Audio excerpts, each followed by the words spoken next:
I still don't have the microphone. I can't find the damn thing. I know where the microphone is. I don't know where the receiver is. So let me try unplugging the device cooler and let me see if that gets rid of some noise here. Hang on. Where the receiver is. So let me try unplugging the device cooler and let me see if that gets rid of some noise here. Hang on. Where the receiver is. All right, that might be a little better. So I know it's fine, and I appreciate all the folks that tell me it's fine, but it's actually not fine. We have really high standards, so appreciate all the concern, folks, but I understand it may be fine to some, but especially for a lot of headphone users and folks that are watching on a TV that are sitting maybe 10 feet back from their TV, the sound is not good in this configuration, so it's just a fact, and it doesn't meet the usual standards, but I can't do anything if I can't find the damn receiver. So if we get a minute before we get into this snow, I'm going to stop and I'm going to look again. Like, it's in this truck somewhere. It has to be. Like, it didn't leave the vehicle. I just have no idea where it went. I took the seats out of the truck to do something the other day, and I think it was sitting on the seat, and then I might have dumped it on the floor, and I have black carpet floor, so it's probably blending in. So I need to find the damn thing. So we're heading up into Michigan here. Lake effect snow is going to happen somewhere north of Holland, like closer to Grand Haven, going up toward Muskegon. And then, of course, points farther north. There is a winter storm warning out for the area, saying up to 12 inches of drop. Well, I think the winter storm warning says 12 inches, but I think the Weather Service forecast is 14. Yeah, I don't know. Roughly about a foot. Let's put it that way.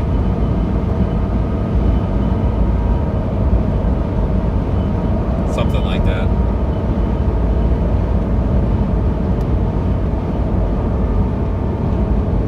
Yeah, the latest graphic from NWS is 8 to 14. So I would expect most of the accumulations to be between Grand Haven and just north of Muskegon if you're going off of like the snowfall total maps from NWS, which are probably pretty reliable in a situation like this. I mean, if you look at Radar Omega, it's very obvious that the snow is setting up right where the heaviest totals are expected. So this is not expected to be a long duration event. In fact, this event doesn't even really interest me. But looking at the long-term forecast, there's nothing happening for like the next 7 days. And if we're not out here streaming today, we are going to go bankrupt for the month of January. That would be very bad. So we've got lots of things to that we need to fund, and I was afraid if I didn't get out today that we would be very, very short for January. So we're here. The reason I say I don't have a lot of interest in this is because it's probably not going to be a big deal. 12 inches of snow over 12 hours really isn't that big of a deal, especially for this area. They're used to it. So we'll see what we can do. You know, just a reminder, folks, it costs me a lot of money to do this, so I wish that I could chase everything and be on everything. But you have to remember, too, I don't drive a Toyota Prius here. I'm driving an F-150, not because I want to, because I have to, because of everything we do. I have to have the truck. And my 19 miles a gallon is a hell of a lot less than a Toyota Prius or something that's getting 40 miles a gallon. So that and the price of hotels are expensive, so understand that we have to pick and choose just a little bit here, because we are trying to fund a science mission all on our own without the help of taxpayers or anything like that. So we have to cut back just a little bit here. It's either that or sell our souls and become obnoxious and tell people to like and subscribe and start speaking TikTok language, but I'm not willing to do that. So thanks, Heather. If you guys want to support what we're doing, you can do the super chat, you can do the PayPal contribution on the website, or you can donate to our GoFundMe. The donations to our GoFundMe, I noticed it's not pinned. Give me just a minute, I'm gonna get it pinned. To our GoFundMe, help fund Project Weather Eye. And you can see that progress bar is filled up quite a bit since we've started it about a month ago. I'm gonna get that pinned in the chat. Just 1 second, I forgot to do that. I wish I could automatically do that, but apparently I can't.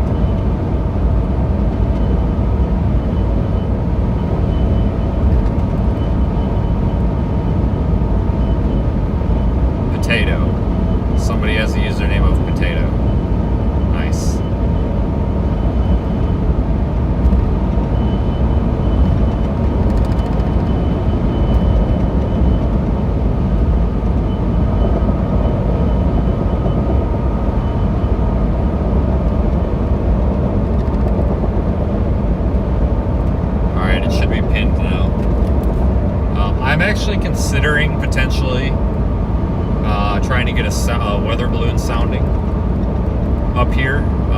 Maybe it might give us a little bit of a hint on the environment that the lake effect snow is in.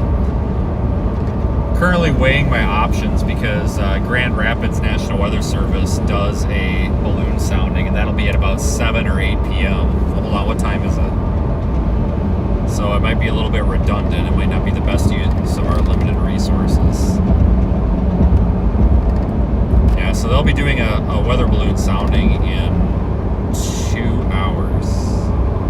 2.5 hours. It might not be the best use of resources for us, but I will consider.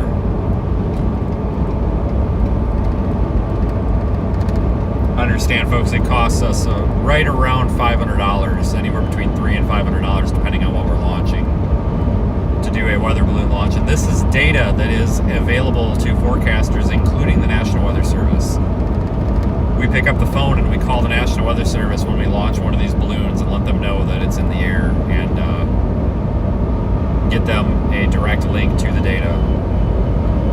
So this is data that can help issue warnings and can also help better forecast severe weather, snowfall, and all sorts of things. And we're doing this funded by the audience, folks.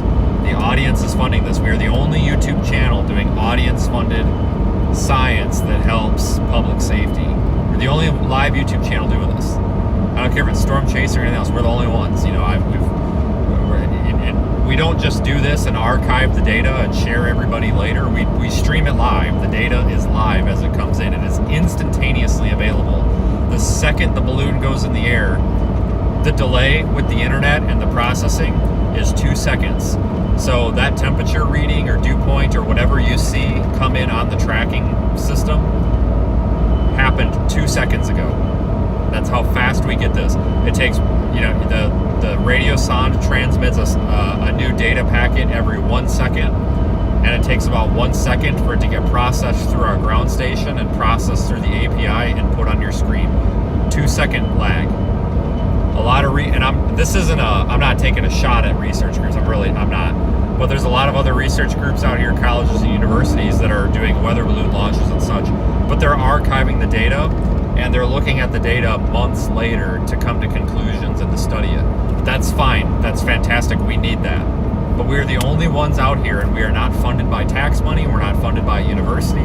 We're funded by the audience, period. Period. That is making it available live as it's happening. We don't even need to wait for the balloon to land. We don't need to wait for the sounding to complete. That data is available instantaneously. And we are a YouTube channel doing this, not a government entity. So just making that out there. This YouTube channel is not necessarily focusing on stunts for views. We're focusing on making things available to try to better everybody's lives a little bit here. So that's my sales pitch. If you want to get in on that and help fund it, it's expensive, folks. It's really expensive. We're not out here jerking around, and I meant jerking around and screwing off and doing the bro and the TikTok attitude. We're literally trying to better the world and better the world of meteorology. And unfortunately, that doesn't garnish a whole lot of viewers. Use the left 2 lanes, but it is what it is, so we do need your help a little bit here with Project Weather Eye. Of course, you can find more about Project Weather Eye at projectweathereye.com as well. Why does this want me to exit? We're heading up toward Muskegon. I'm coming by Holland right now. What is this thing trying to give me this? Oh, I do have to exit. Okay. Alright, well, I guess I do have to exit up here. So we're going to go up here and see what we can do. For safety reasons, taking a detour is not recommended. It tells me there's a road closure, but taking a detour is not recommended, so I don't really know what that means, but okay. The road is closed, but it doesn't recommend going a different way, so I don't know if it's just going to lead me into a concrete barricade or what, but whatever, man. Oh my god. Google Maps sucks. Just need to start using MapQuest. In half a mile, Use the left 2 lanes to take exit 44 for US 31, I-196 business loop toward Holland, Muskegon.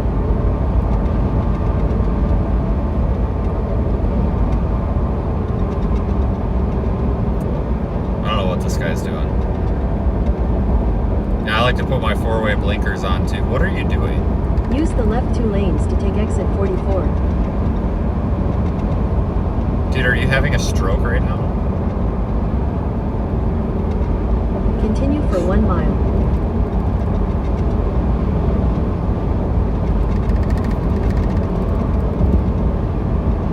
Yeah, we're just gonna start hand plotting our directions.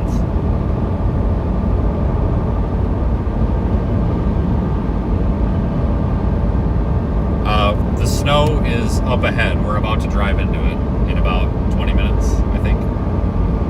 So we're on the way. Lake effect snow is a very concentrated thing. It's In half a mile. usually continue on the pretty, I-196 business loop east, US 31 it's north. usually pretty confined to a small area.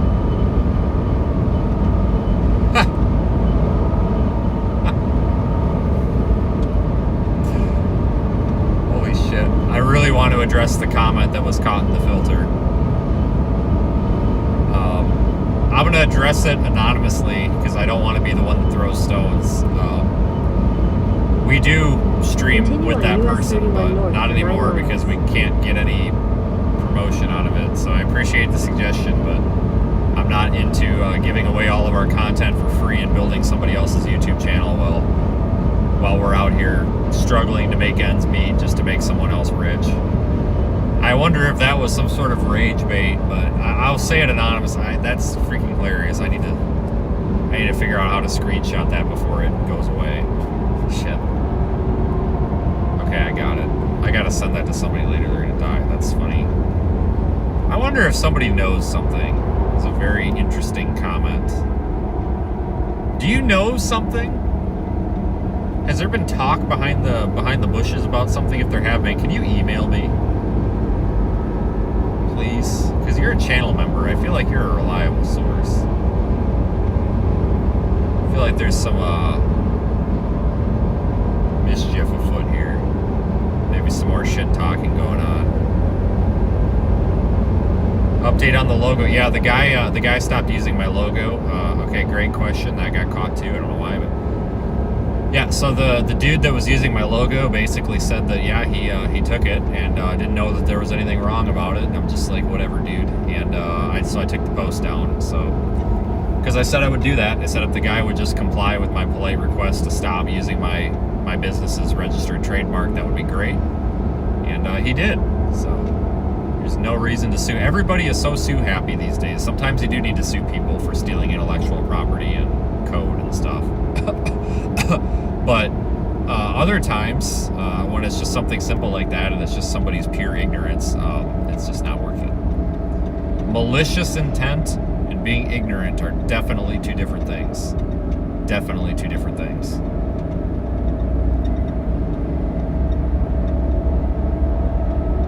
Fucking Steve.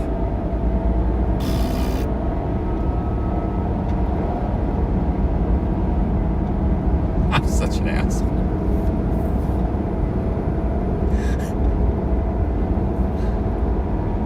Where is this thing taking me? Why are we not on like the interstate or something?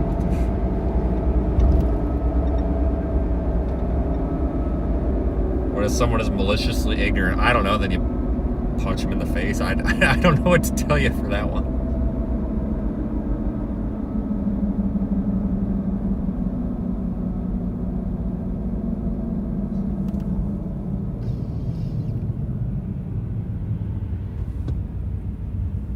Probably get canceled for that. He just said punch somebody in the face. All right, what are we doing here? Not gonna get any greener. You could frickin' roll it up and smoke it. For Christ's sakes. I don't know anything. I've never smoked anything before in my life, but that's what they tell me how it works anyway. Did you know that I got an email from a pissed off mom? Oh my god, I totally shit. Well, time to get canceled for that one too. But I got an email from a pissed off mom a couple weeks ago because I said something like, the light gets any greener, you could smoke it. And she sent me an email. She's like, my 12-year-old son you know, watches you, and now you're talking about doing drugs and blah, blah, blah, blah. I'm just like, holy shit, lady.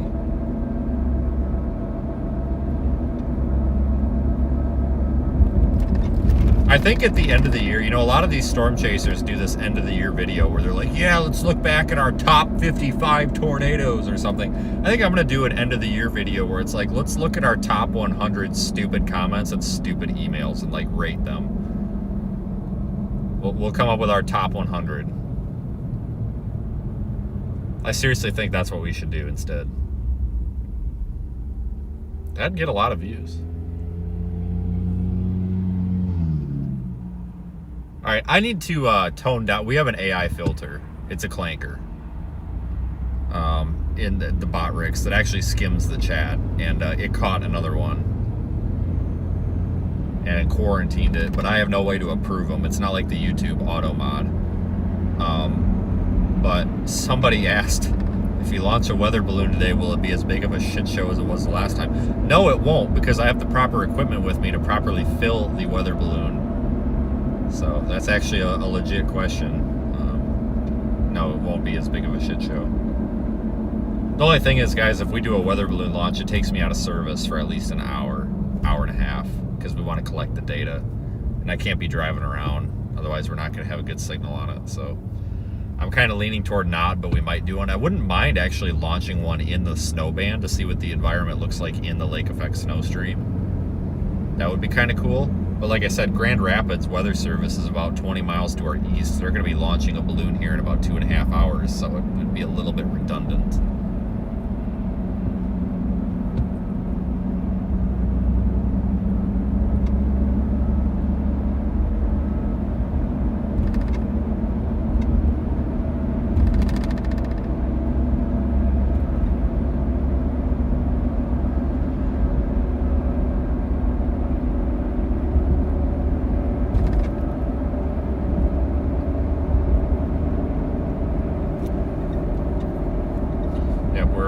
Live in Radar Omega here, folks. Somebody asked why the radar is not on screen.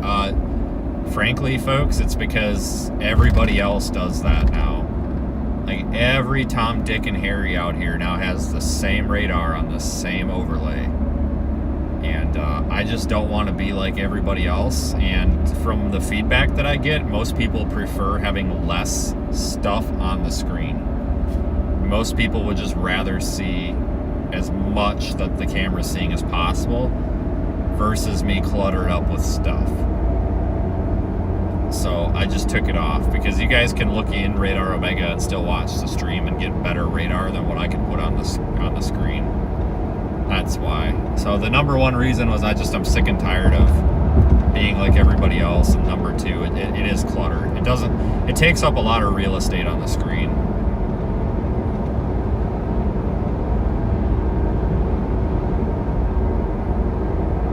Yeah, even the temperature thing up there, some people complain about, which I actually agree with. It's kind of in the way, but it's actually beta testing, so that's going to be replaced with live data from the truck. That's just the nearest METAR, basically, the nearest OB, but we're going to be replacing that with data from the vehicle, so that's kind of a placeholder for now.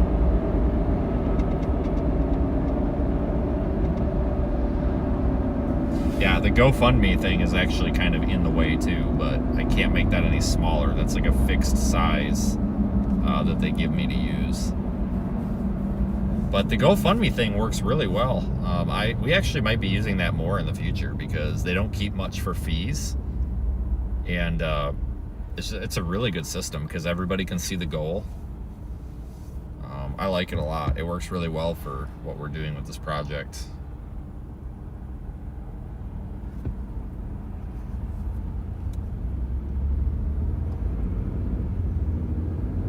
Thanks, Patrick. I'm going to get you a direct line so you can just phone in, or you get like the Patrick hotline. Just call the number.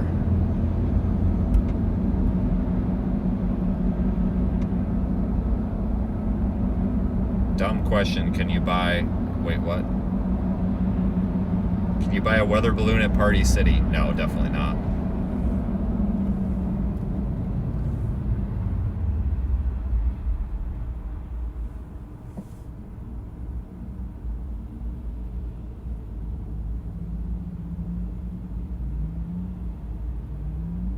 It's really not a dumb question, but trust me, there are such things as dumb questions. I mean, we've all seen them. My favorite dumb question is like something like, you know, we'll be like, because I've seen this, you know, there'll be a tree down across the road, and I'll stop to like cut the tree out of the road, and someone will be like, why are we stopped? Oh gee, I don't know, maybe there's like a, you know, 65-foot tall tree blocking the road, you know, maybe that could be why we're stopped. That's my favorite one, and somebody always asks it, why are we stopped? Well, I don't know, you're looking at a tree across the road in 4K. I mean, I don't mean to be that guy, but it could have something to do with that. Or sometimes we'll get this, like, I'll be at a gas station, clearly at a gas station pumping gas, and someone will be like, well, why are we stopped? Well, gee, I don't know, maybe because we're getting gas, like. You think that might have something to do with it? I don't know, man.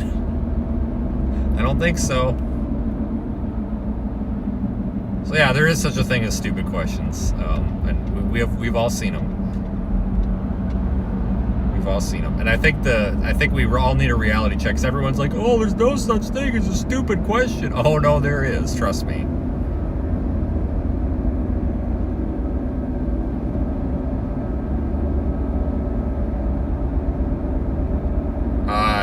No, it probably would not work. Not really interested in trying either.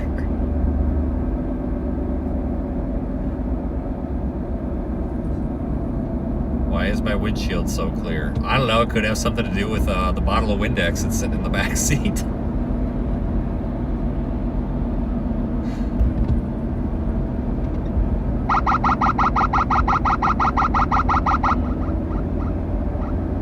I mean, we could fill pretty much anything with helium. It's just a matter of can you get enough helium to get to generate enough lift to get the item off of the ground. So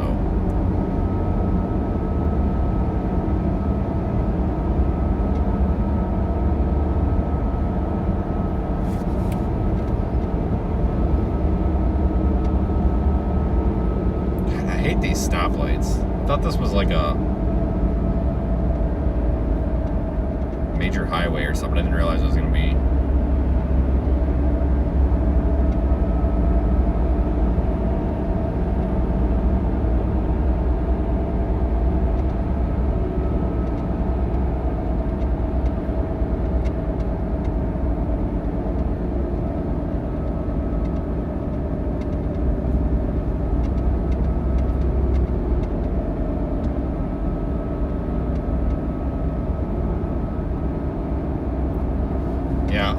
One of the things we're working on with Project Weather Eye is actually smaller. We might use 50-gram weather balloons.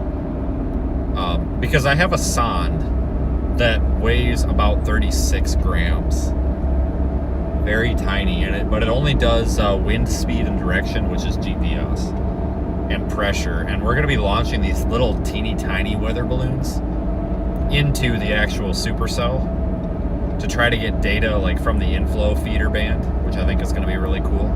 So we're going to have our big weather balloons, which are the important ones, and then we're going to have these little teeny tiny ones we can launch too for like higher resolution storm scale data. I'm pretty excited about that. Something like that, like a 50-gram balloon, that's going to be closer to like your party balloon. Still going to be bigger, but it's going to look, you know, more like a conventional balloon. I'm supposed to turn here? Are you kidding me?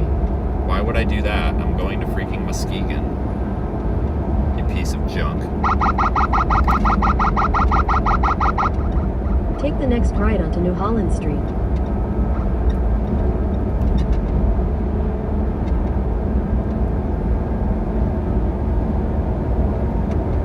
Yeah, going back to the why are we stopped thing. Somebody asked me that too. We were in New Mexico. Someone was like, why are we stopped here? There was a train going by in front of us. I'm like, dude, there's a train in the middle of the road. What do you want me to do? Like, and sometimes you would think these people are sarcastic, but some of them are genuinely asking, why are we stopped? Well, I don't know, there's a train. And then like you say, well, it's because we're stopped. And then it's like, well, why the sarcasm? Well, gee, I don't know. I mean, it seemed pretty obvious to me. I don't know what to tell you.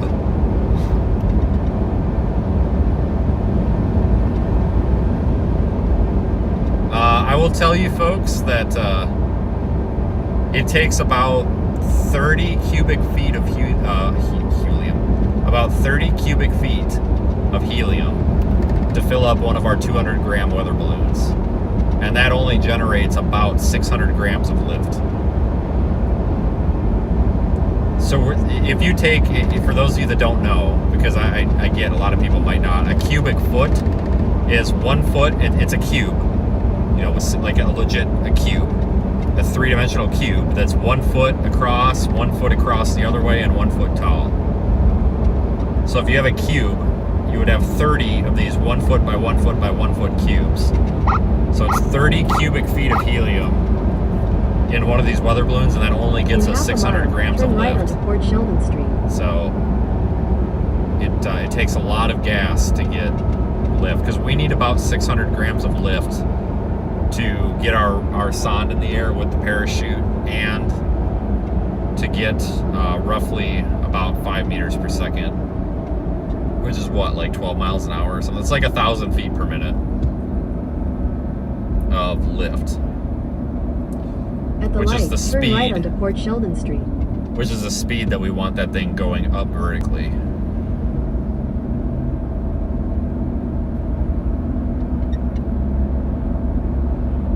We don't need any more. Northwest on US Oh, for 31 Christ's North. sakes. Okay, so there's another comment. We don't need any more weather balloons in the air.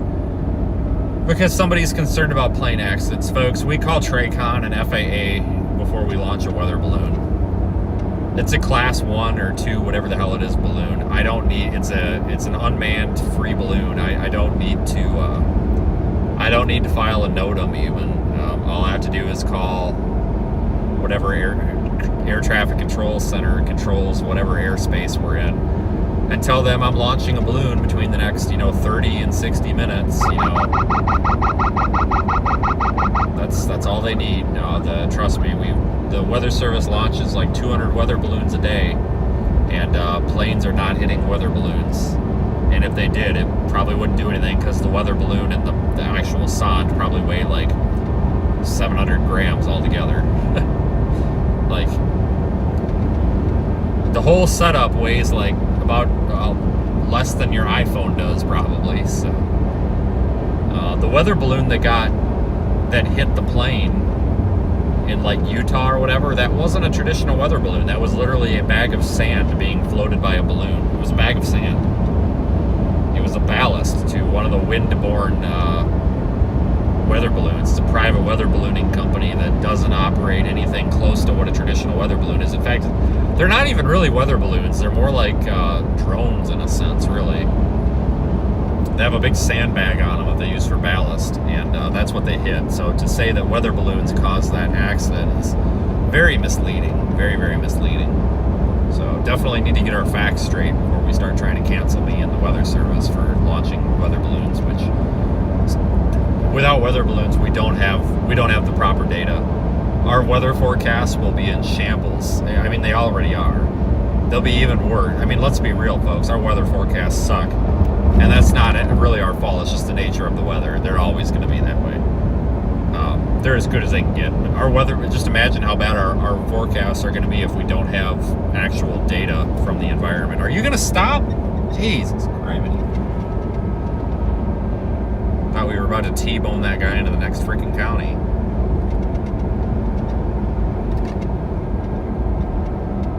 Or like, why aren't we canceling me today? So there is no, some people in the chase, I don't know why the chasers are going after me for this, because this is data that they can use. I think it's just, I don't know, but some of the chasers were going after me for saying that I'm causing a hazard, and I'm not. I'm doing something illegal here. I'm not. All we're supposed to do is call air traffic control and tell them I have an unmanned free balloon going up, and this is where I'm launching it from, and this is roughly how long I think it'll be in the air between ground level and flight level 650 or 750, whatever it's going to, and that's all I got to tell them, and they don't care. So, in fact, some of them don't even want to hear it. So, we're not doing anything wrong. We're doing something very good for the meteorological community here, and I really hope that we can get it turned from such a negative thing because of the way the haters are portraying us to a positive thing, because this is something that is honestly going to make things so much better.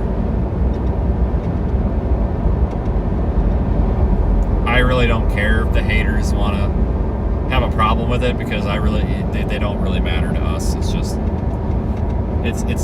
I feel like I'm always putting out their fires. You know, they spread lies, like when that guy with my logo on it went in the ditch and nearly hit the cop car the other day. You know, I had so many people tagging me on Twitter like, oh wow, we learn how to freaking drive. Like, it's just fires that I have to put out. So like, the advice is always, oh, just ignore them. I can't, because they spread false rumors. Like, I have to always be putting out the fires. I just get sick of putting fires out. Some of you may have noticed I've actually gotten pretty mean with them lately, because I just have lost all patience. So if you're gonna spread lies and rumors, you're pretty much just gonna get unfiltered responses. So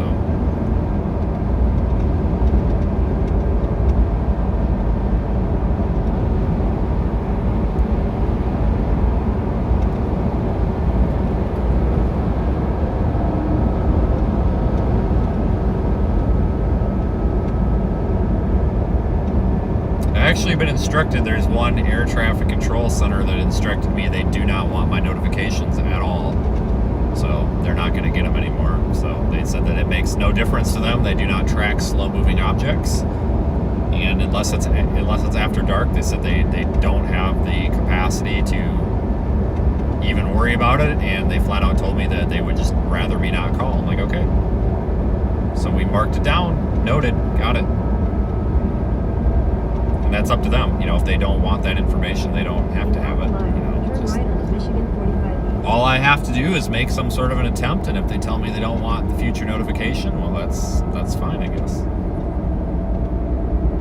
You have to remember here, folks, too, that we're not launching 12-pound payloads on weather balloons. We're launching a 200-gram balloon with about 250 grams of payload on it. So yeah, we're at about 500 grams or less. That's like launching your. That's like throwing your iPhone up into the atmosphere. That's hilarious. Storm chasers do not equal emergency services. As a Fed, we got this. That's probably satire, but yeah, you know, I've been in EMS for over 10 years now, and I am often the first on scene to render life-saving aid. And also, what I find interesting is the feds, the National Weather Service, wants this data. When we do a launch, we call the local NWS office, who is the feds, say, hey, we've launched a weather balloon, here's where you can get the data. The response, the 3 times we've done it so far, you know what the response was? Oh my God, thank you. That's what we got, and the one from Paducah was, oh my God, thank you. And this is live? Yes, sir, this is live. Wow, this is incredible, thank you. The first one we did, called the local weather service office for the CWA we were in and said, hey, I just sent up a weather balloon, it's for testing purposes. I don't know if it's gonna work, but if you wanna track it, if it's any use to you for whatever, you know, here's where it is. Wow, you guys are, you're setting this up? Well, who are you? And I'm like, oh, it's Project Weather Eye, blah, blah, blah. You know, we're a group of social media people trying to do this, and we're a small private research group, basically. Wow, this is fantastic. How often do you do this? Oh, typically when there's severe weather and stuff, but this is just a testing scenario here, but, you know, the data's there. Oh, wow, this is fantastic. We're going to share this. So I assume that comment was probably satire, which I totally get it, but I hear that comment a lot. Oh, he's pretending to be the weather service. No, I'm not.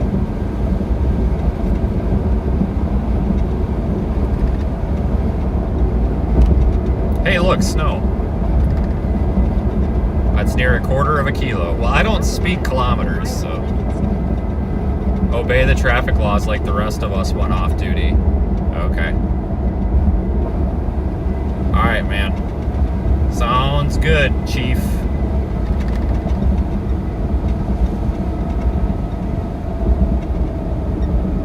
I'm speeding right now. It's 55. I was doing 62, so might get written up for it.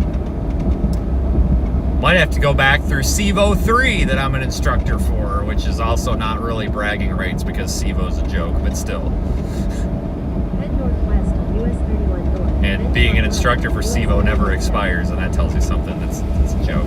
CEVO is like EVOC for departments that can't afford to pay somebody to come in and teach EVOC. It's like it's EVOC but on a VHS tape, and somebody who's allowed to like check you off. It's definitely not bragging rights. It's just I don't know. I think it's funny how some people think that it's a good idea to go onto YouTube channels and be like, I know more than you. Okay, cool. Thanks, Grandpa.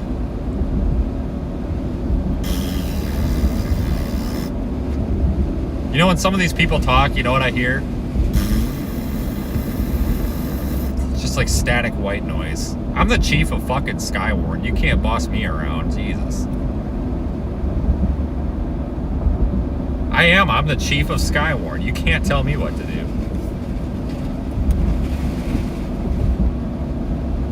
I am the chief of Skywarn, guys. I am the highest ranking in the land.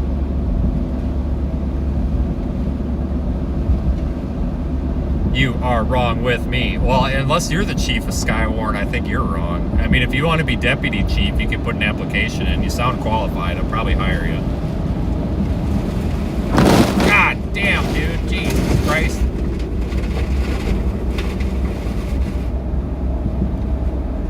Starting to get dark. Yeah, it's not even 5 o'clock. Doesn't that suck? Yeah, Christopher is the mayor of Skywarn. He just got appointed. But if anybody wants to be the deputy chief of Skywarn, you need to have at least 3 felonies on your record. Or personally know Jeremy DeWitt. Or be Jeremy DeWitt. In fact, I would actually, when that guy gets out of jail, I would like to get Jeremy DeWitt involved in our project. He can be the deputy chief of Skywarn. It's going to be the lead officer of our motor division. Knock it off, tough guy. Learn to read my replies here. I am one of you. Okay. Somebody doesn't get the joke.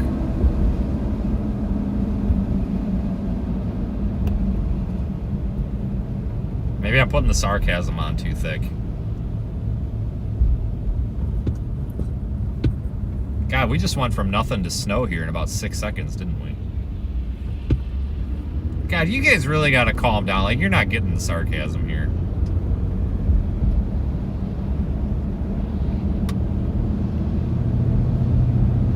At the light, turn right onto Hayes Street, then turn left onto 172nd Avenue.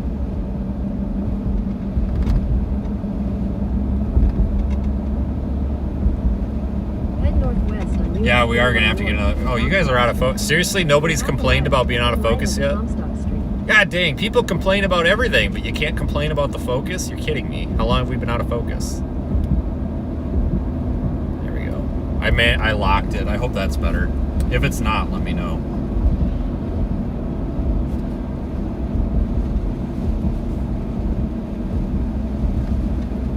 Yeah, I don't know when Jeremy DeWitt gets out of prison. I think he's almost out. Does anybody know? Somebody's got to know. Where's Zach when you need him? He knows all the DeWitt stats.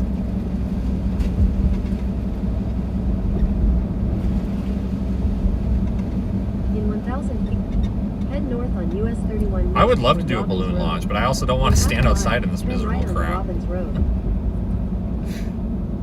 Hold on. Oh, no, I thought this guy was stuck, but he's just making a U-turn. All right. Grand Haven Park, okay.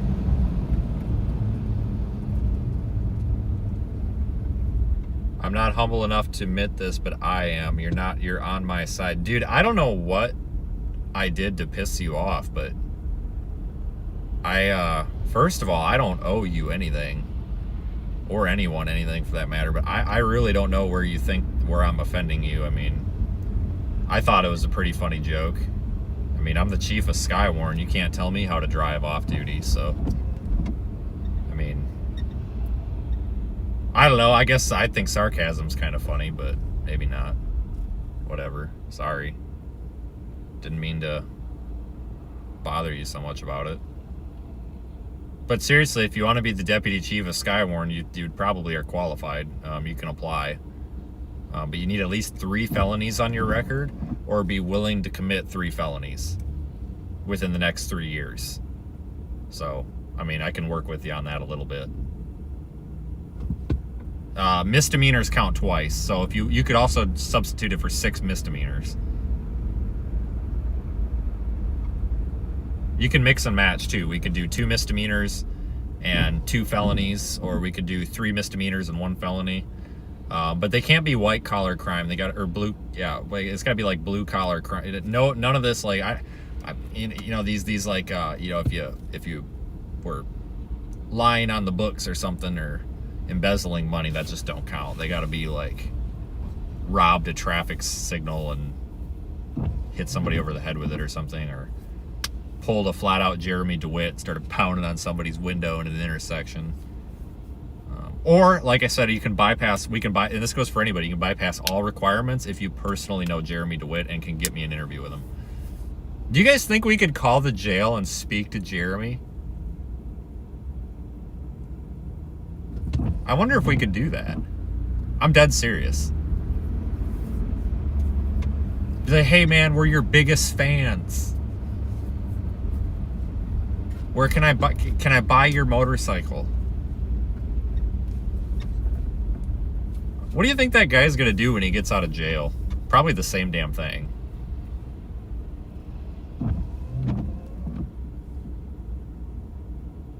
What's not profitable? I don't see all the Facebook chat, guys. If you're trying to get a hold of me or something in Facebook chat, I don't always see. You might have to go to YouTube, but.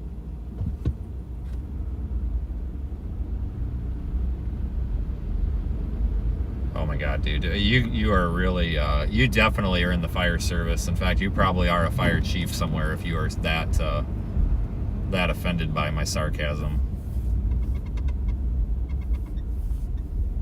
You really fit the bill there.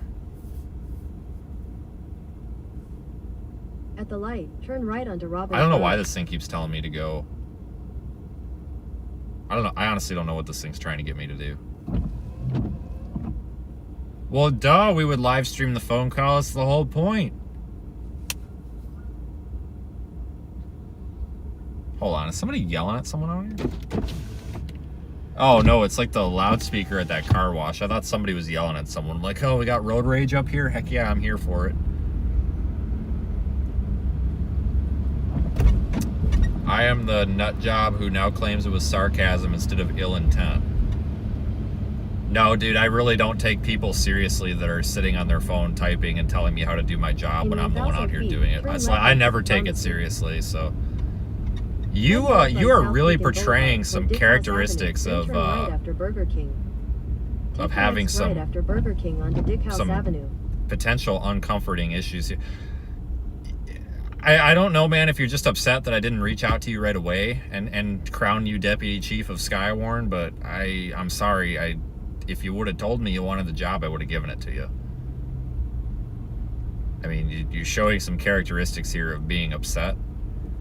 I'm not a mental health expert, so I'm not qualified to say this, but I'm starting to feel like you're upset. And I know it's tough when people don't reach out and try to offer you the job of deputy chief of Skywarn, but I apologize, and I will do better next time. And this is my personal offering, so.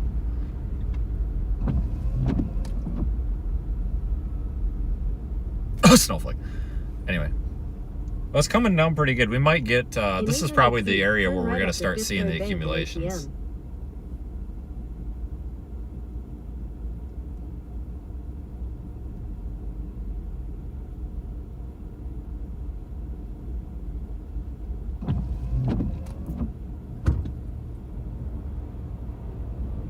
I don't know what the temperature is. It says 20 something on the stream, but I feel like the temperature is maybe a little warmer than that because the snow is kind of like it's melting on the windows and stuff. Like it's not. Let me stick my hand out the window. Let me do the official report here. Oh yeah, it's definitely closer to 30. It don't feel very cold out at all. Oh, hold on. We got somebody in the right lane blocked or something up here. I don't know.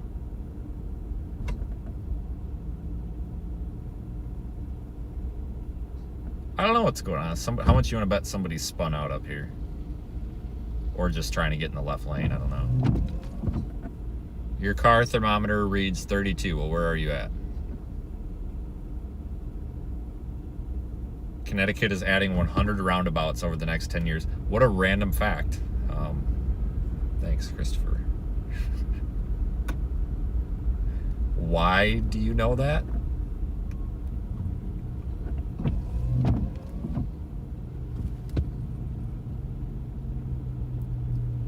Dude, don't you dare tell me that guy's Riley Schmidt. Hold on a minute.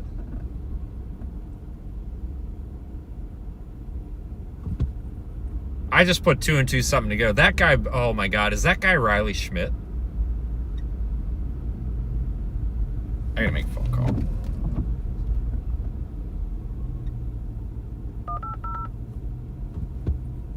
Oops.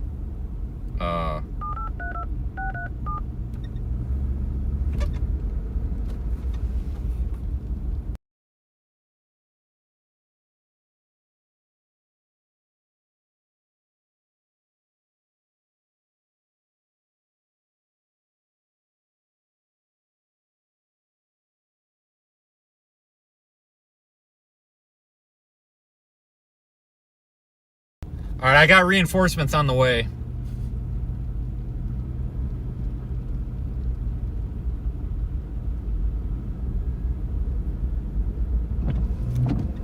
Man, it's snowing pretty damn good up here. Holy cripes.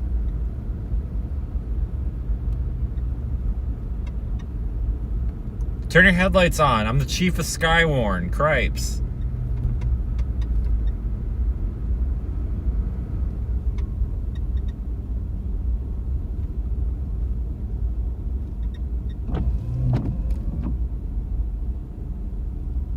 I thought this was like a rural highway. I didn't realize this was a city town like this.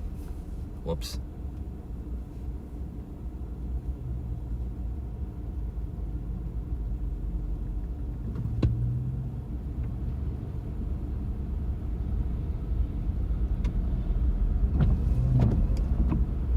No, Riley Schmidt's just the biggest dipshit I've ever met. I'm just being honest with you. That'll get him triggered.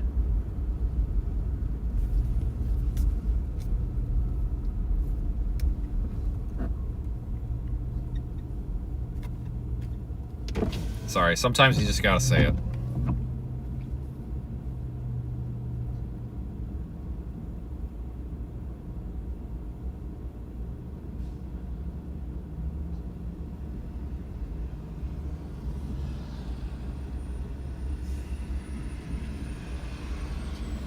I'm starting to feel like this might be a good snow event. Maybe I'm glad I came.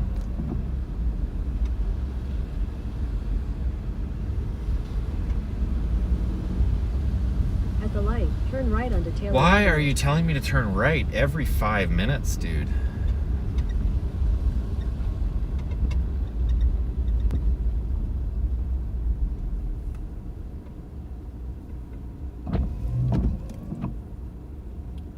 Why do so many storm chasers drive Subarus? I'll give you that answer when I'm not streaming someday.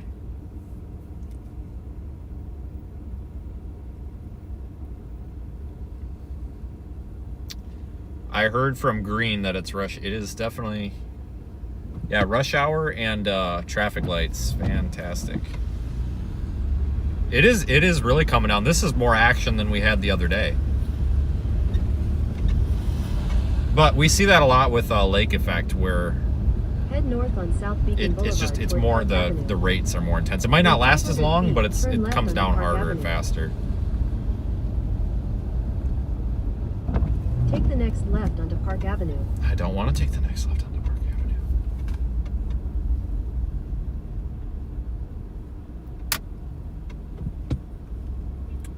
Patrick, Jesus Christ.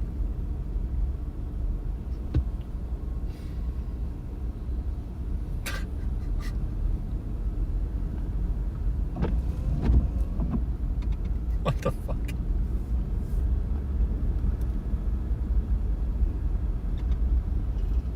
In a quarter mile, turn right onto Cutler Street. I think Patrick's the next deputy chief of Skywarn.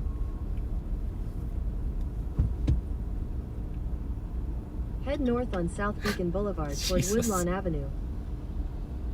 I'm not touching that one.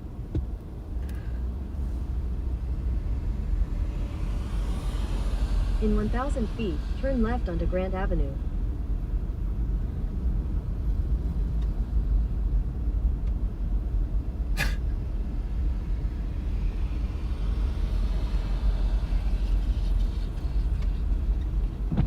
Beth is back.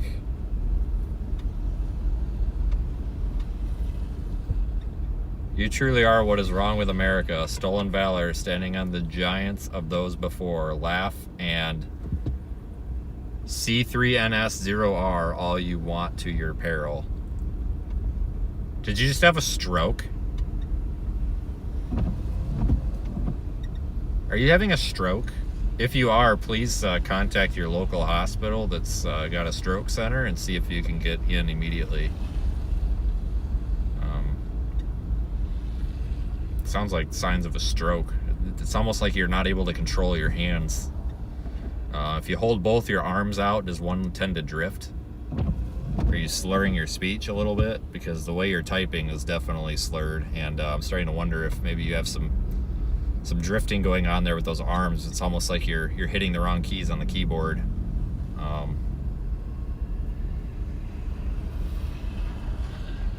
can give you a number to call. It was sensor. Oh, you see, I would have known that if he was not having a stroke. Not that, you know, people who have strokes is their fault, but to me, that's a sign of a stroke. Just dragging your hand all over the keyboard like that. I am honestly concerned. I want everybody to be safe. Suck it up, soy boy. Turn left onto Grant Avenue. Oh, you said yuck it up. Wow, you screwed up on that one too. Cripes. I remember my first time typing. 1975 called. They want their typewriter back. Oh no, we're not going to mute that. Why would we mute that? This is legitimately entertaining because we all know that deep down this guy's not like, if he's this is remotely entertaining right now. At first I thought it was Zach on his burner account. I had to check it for a minute. It's not Zach's burner account. I know which burner account is Zach's and it's not his.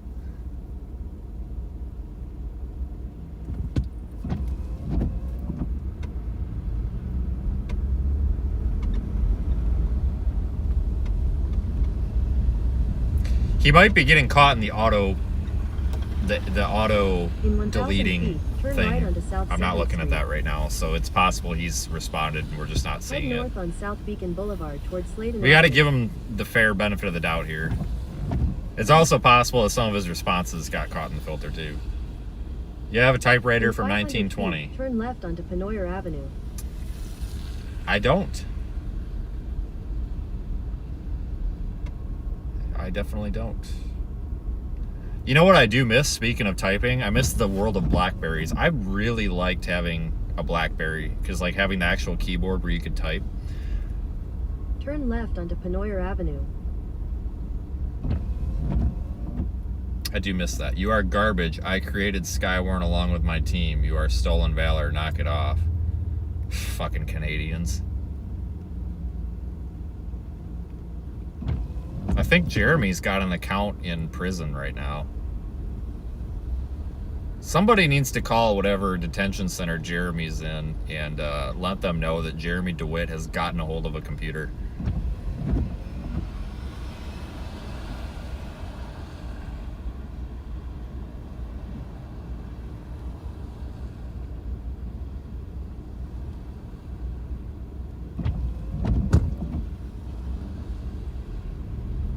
God, the security protocols at that prison just aren't very good, are they? Your Palm Pilot. My God, I remember Palm Pilot. Barely.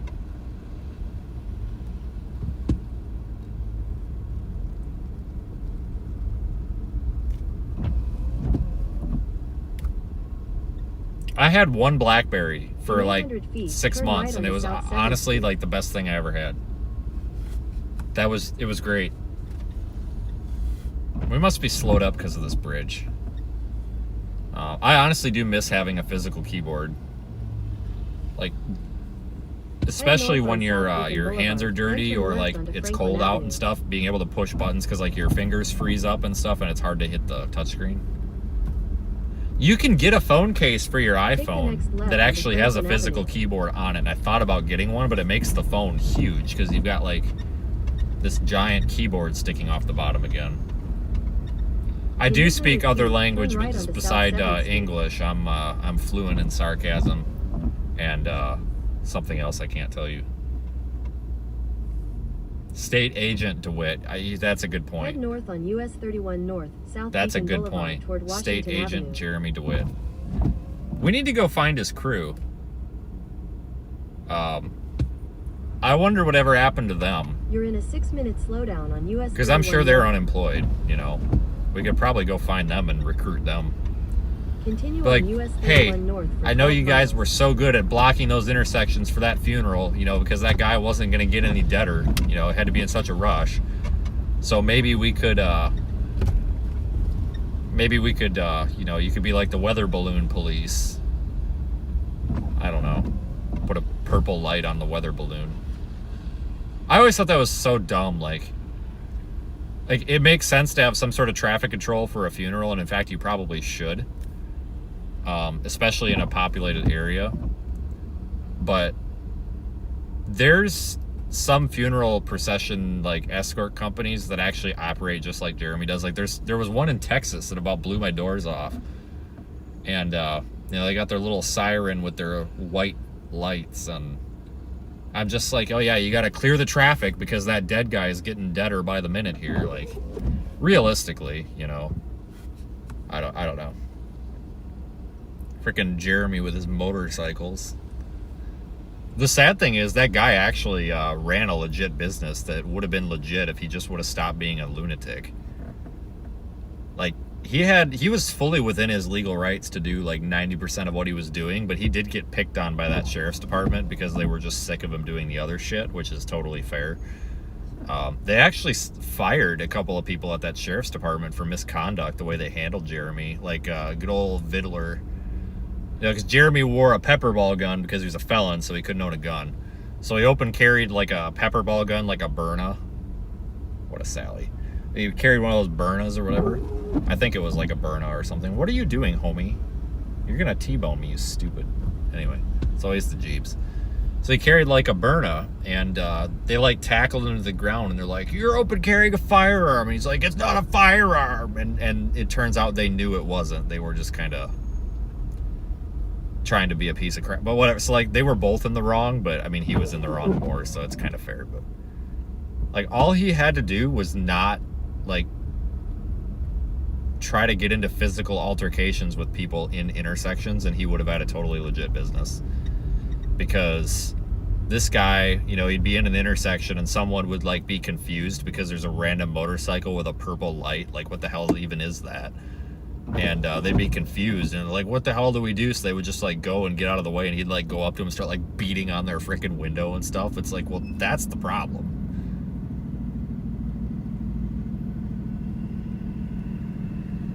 Yeah, those Byrnas are going to get somebody killed. I get the point of one, but you can't pull that out on somebody because, number one, if somebody's got a coat or something really soft on, that pepper ball is probably not going to break open. You're going to have to nail them right in the face. Right in the face. And that's going to be really hard to do on one of those because it's basically an airsoft gun. And I think the velocity those balls come out of there at is like, what, 200 meters per second? No. 200 feet? Is it 200 feet? No, it's not. It's like 100 feet per second or something. They come out really slow. Good luck aiming that from more than 2 feet away. I mean, it's always just, you know, gravity works, you know, 9.8 meters per second. It's going to pull that thing down to the ground in about a second, you know. You're not going to be aiming that, so. I mean, I don't think pulling a pepper ball launcher on somebody with a knife that's charging at you from 10 feet away is a very good idea. I think at that point, you're best just counting your blessings and praying to God that this guy misses with his knife because you're just going to piss him off even more. Because you say debate me with facts, you can't. Huh?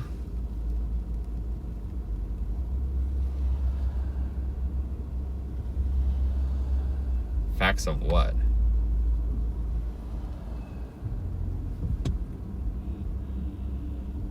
Okay, this guy's just jamming out in his minivan over here. Nope, he must have just taken a phone call. His music stopped.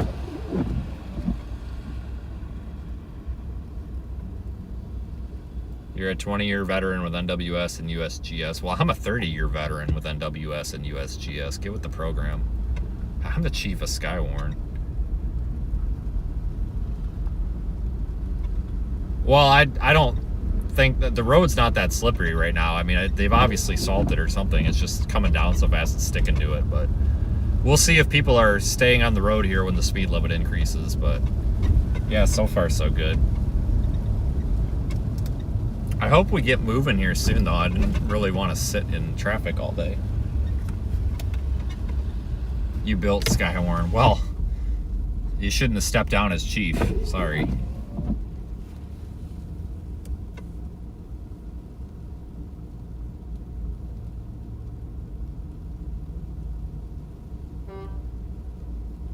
Okay, hello. Must be the chief of snowplowing. Yeah, we got the chief of snowplowing out here today too. Holy cripes.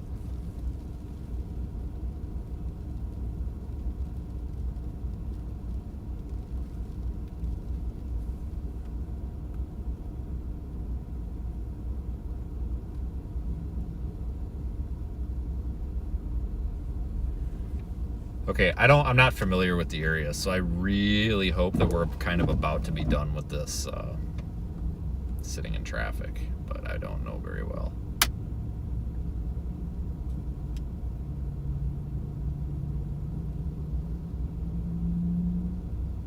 Oh, Avon co-founded Skywarn. Yeah, well, tough cookies, dude.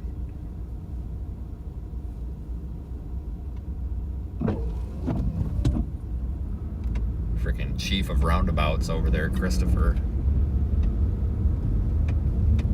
This is just a nice snowfall though, but man, it's coming down fast. National Weather Service winter storm warning says greatest accumulations in Ottawa County near Grand Haven. Okay. God, something is squeaking that's on my floorboard. I think eventually the snow band is going to shift a little bit north. Oh, hold on here. I'm going to have to pull this guy over and issue him a citation as the chief of Skywarn. This dipshit don't have his headlights on.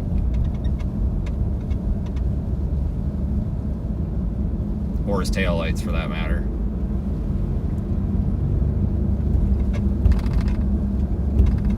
Oh, you know what? He does use his blinker. I think we'll have to let him off the hook. We'll let him off the hook this time. Nobody uses their turn signal no more.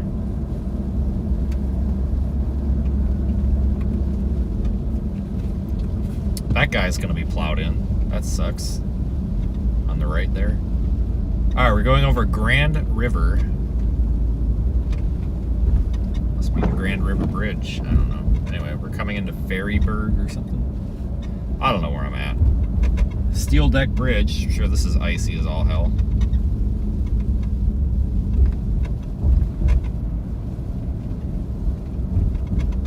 I don't know what is rattling around, but I've got to find it. I'm starting to get pissed.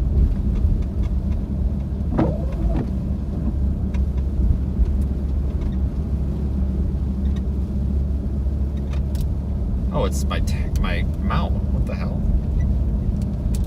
Oh, is it just loose? I want something on here is not. I gotta tighten something. I'm gonna have to stop at some point and figure out why that's rattling. It's starting to irritate me.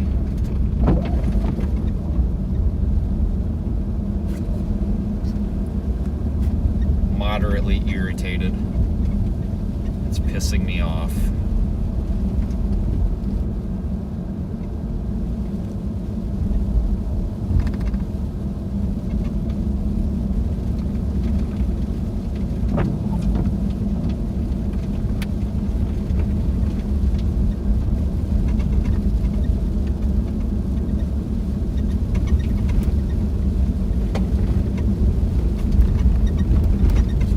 God dang, I'm gonna get so sick and tired of hearing that.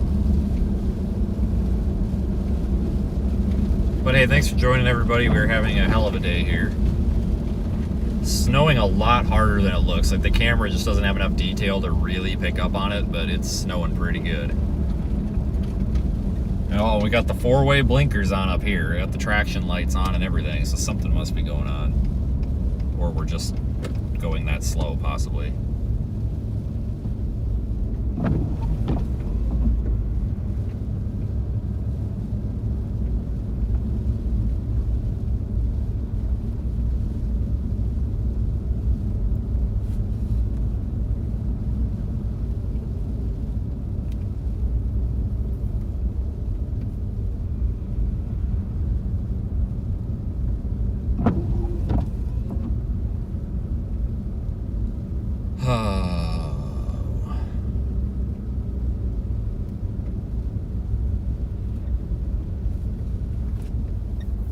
You know, at least we're moving. I'm not surprised that we're moving slow, though, because there's quite a bit of snow piling up on the road here, so it wouldn't surprise me if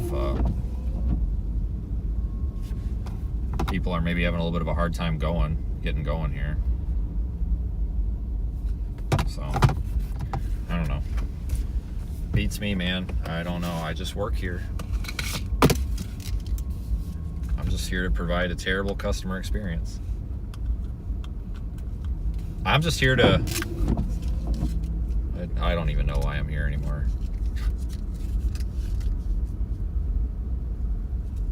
And my chat... Oh, guys, I'm like 30 minutes behind in my chat. Well, 10 minutes maybe.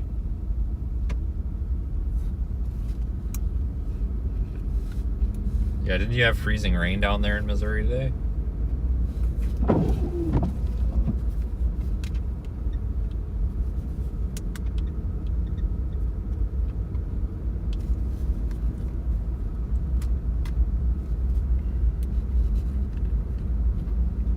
Just a reminder, folks, make sure you check out my TikTok page. I don't post good content, but I repost everybody else's good content that I find hilarious.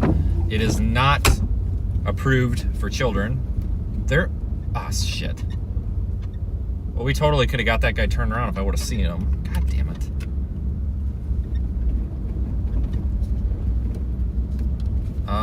There's nowhere for me to turn around here either. Shit. Well, I don't know if I can really do anything about that guy. I was gonna say we could have helped that guy get turned around, but I didn't see him until we were past him. Well. Oh well, I guess. I wonder how far back I'd have to go. Oh, we'd have to go back like 3 miles. Yeah. Well, I guess we'll just move on. Well, that sucks. I mean, it didn't look like a wreck. It just looked like they spun around in a circle. That's what I was going to say. Maybe we just give them a push, but...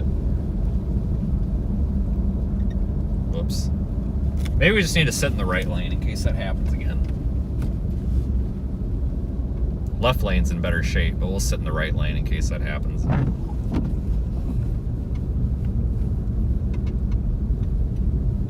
99% of the time, all these people need is a shovel. Seriously. And I have that. They're usually not stuck. They're just like a little bit of snow in the way.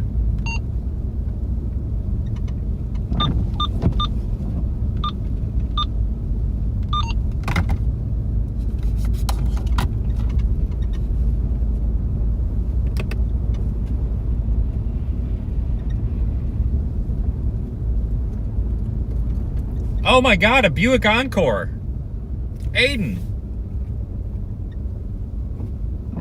All right, we're gonna loop around because now this dude's like stuck and I can't get over at all because there's people on my... All right, there's too many people in the... We're gonna turn her, let's loop her. Oh, there's nobody in that... What? Okay, never mind, there's nobody in that truck. Like at all. Like you can see perfectly through the front windows. There's nobody in the truck. Okay, all right. Okay, well, I'm not gonna loop back around then, so never mind. As I say, he totally just needs a shovel. But looks like they gave up and got a ride or left the car there. One of the two. which is probably not a good idea. Don't leave your car unless it's like an emergency, because these plows coming through and shit. You know, it's better to just like leave the car running and stay with it or something. That way, number one, I don't get hit by a plow, but number two, like a tow truck at some point will come through, or call a tow truck. B45 Squaw Valley Avenue, crossing to Boyden Boulevard and Sun Valley Avenue. I don't know why that truck would be stuck unless, good question, unless their four-wheel drive don't work, you know? So, four-wheel drive's not working or something. I mean, I'm not in four-wheel drive. I might put it in four-wheel drive, but we don't need it now. But I'd imagine if you're on the shoulder like that, you might need it. Well, I think the truck was running, honestly, but I saw right through the both windows and nobody in it. Unless they're taking a nap in the back seat, which is possible, but I mean, I'm not about to interrupt somebody's nap, I guess.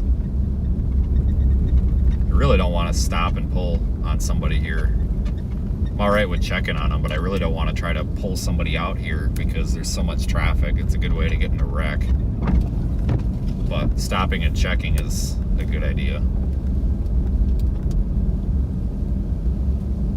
You never know. You never know if they're stuck or if they're having a problem, you know, bigger problem. Like, you know, because somebody could, in theory, be stuck and then their phone battery died and now they have a dead battery and now they can't charge their phone and now they can't get a hold of anybody to come get them and stuff like that. So, because I've seen videos like lately on Facebook of people pulling people out and they're just like destroying the cars and like about to cause a wreck.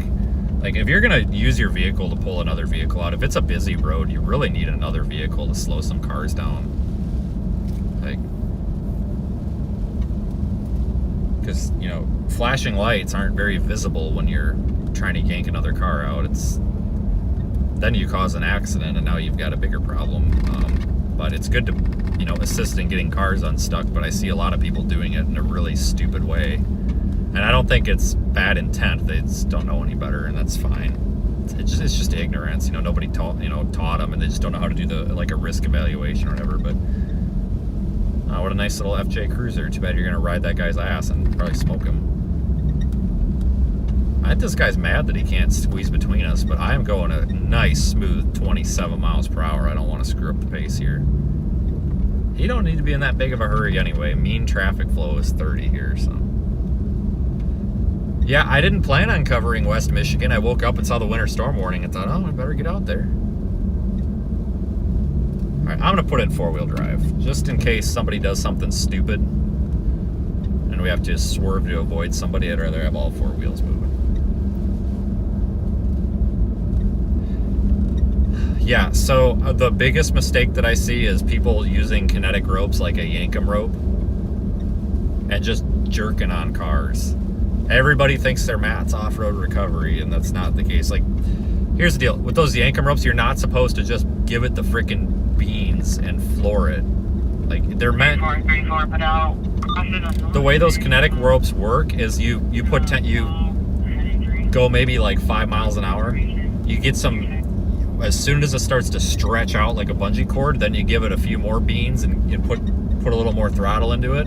And then that rope is going to get to the point where it wants to contract, and then it'll start contracting, and it like triples the force. But if you just yank on the thing, you're going to end up busting something. People see Matt's off-road recovery just yanking on them, but the thing is that they're doing something a little bit differently. Like, they're using if you pay attention to the size Yankum ropes they're using like 1.5 inch Yankum ropes and shit.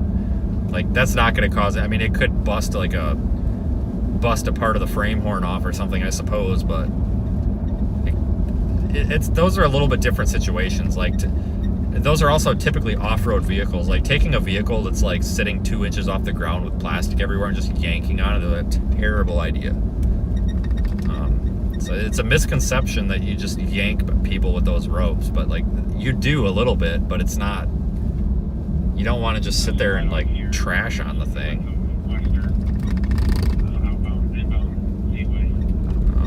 Matt McKenzie's got some good videos about what can happen when that goes wrong. But yeah, the Yankum ropes, the kinetic ropes in general, are much better than a static rope, for sure. But you just have to use it with brains. Like, typically, you know, your first time you try to bump somebody out, maybe, you know, just start accelerating at a smooth 5 miles an hour, and that'll usually get anybody out. But if it doesn't, I mean, you can probably hit them at 10, 15 miles an hour. But these people I see just flooring it. It's like, holy crap, you're going to send that thing through somebody's windshield.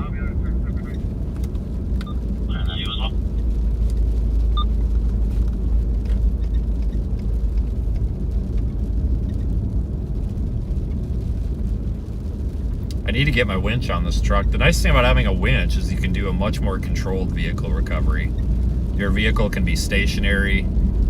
You know, you can position it so it's more out of traffic. Because when you're trying to recover someone with a kinetic rope or something, oftentimes you have to like go parallel or perpendicular rather to the road, and you're in traffic and stuff. And with a winch, you can typically get your vehicle positioned so you're not blocking traffic.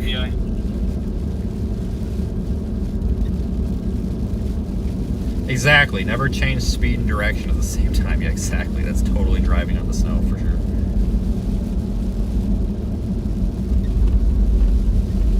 We might get off at the next exit, because we're going to start getting kind of on the wrong side of the snow band here. How far?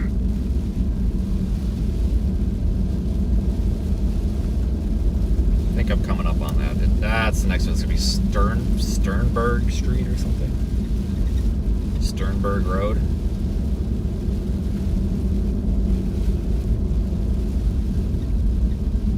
One of 10 pain so far.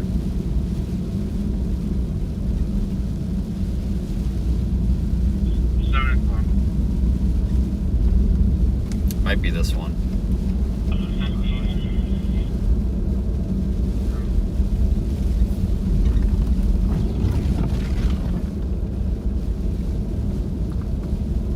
Put the defroster on. We gotta start warming up these windshield wipers a little bit.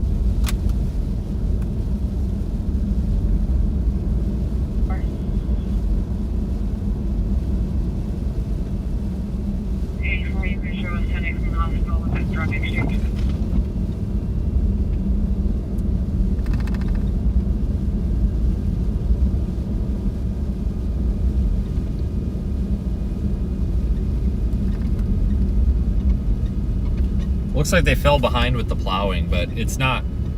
I mean, I don't know how you couldn't fall behind with the plowing. I mean, we got like an inch an hour coming down here for rates, it seems like.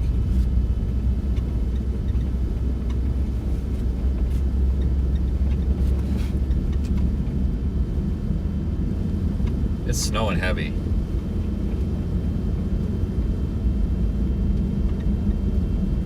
Head north. Michigan is kind of, you know, no offense if you live here, but Michigan is kind of known, at least by me anyway, for not having the best snow removal in the winter.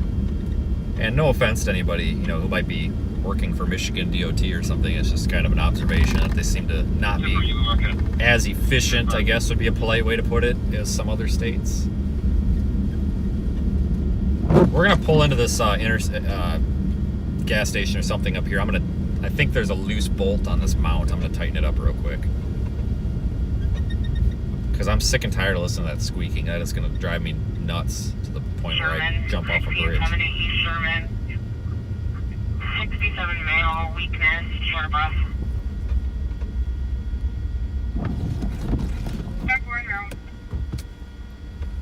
Alright, look out, van. I'm coming through. 270 is clear, 235 WW5.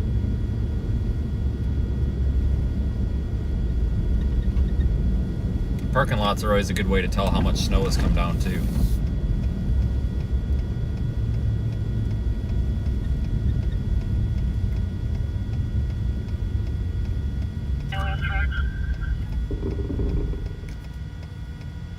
BLS trucks.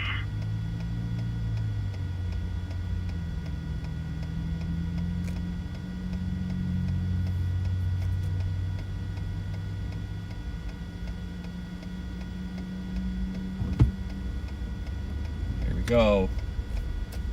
Hope we make it. George, clear of Mountain Avenue, 736. You shouldn't be on the road. You're jeopardizing the safety of everyone else and first responder. Oh my God, not this comment again. All right, well, I will take your comment to heart as soon as you make that comment to everybody else on the road. Holy smokes, man.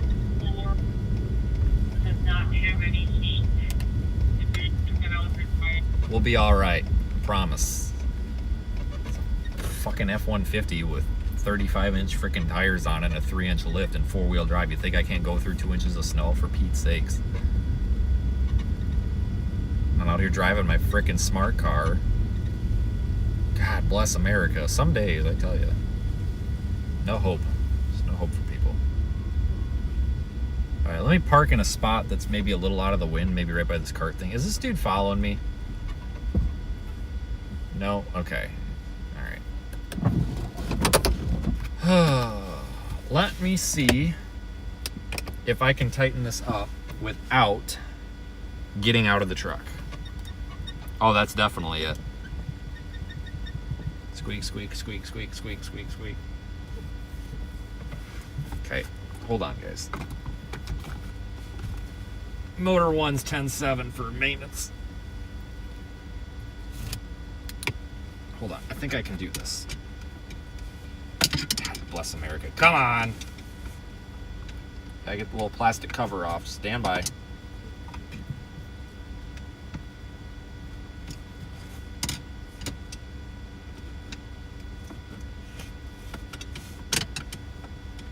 It's the mount that drills into the seat bolt, or bolts into the seat bolt, but I can't get the plastic cover off.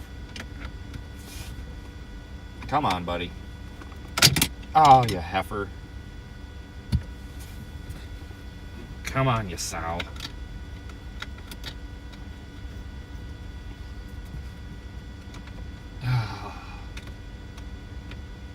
Oh, you piece of junk. I just stuffed it in there, now I can't get it out. Damn it. Oh my God. Okay, I got it. Oh, no. About to have a panic attack here. There we go. Nearly had an anxiety attack. Jesus. All right, hold on here. I got the impact gun right here. Due to visibility. Ah, son of a bitch. That'll round her right off. Ah, come on. Jesus. Cool, no more squeaky squeaky. Let me tighten this one too. 36 clear on the traffic. One off the roadway, moderate damage. Cool. Partially blocking. Fixed.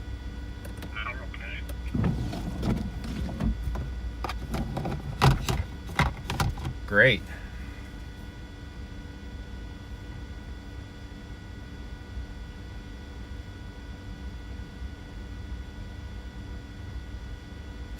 Let me get a picture of the snow and post a picture.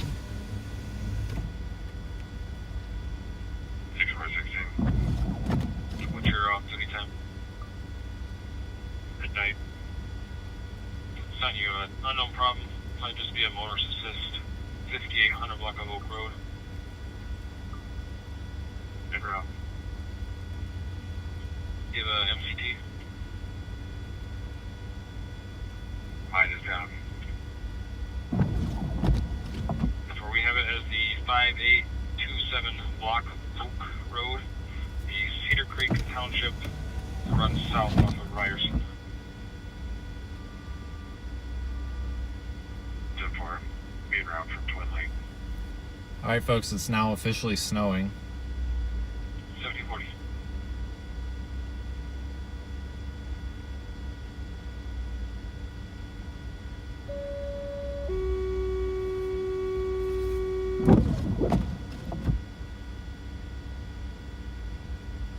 Party 1 Medical at Laurels of Hudsonville, B room 102, bed 2 for a 57-year-old male, multiple seizures, patient. All right, let's continue here.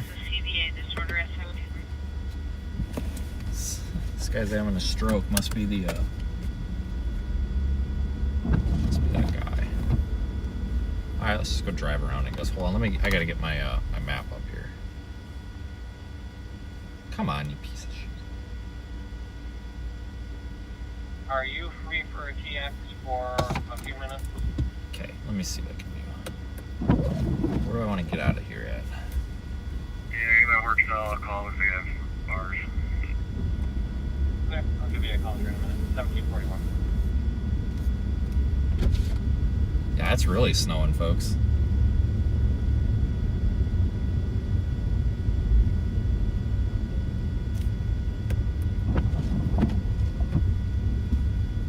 Wow.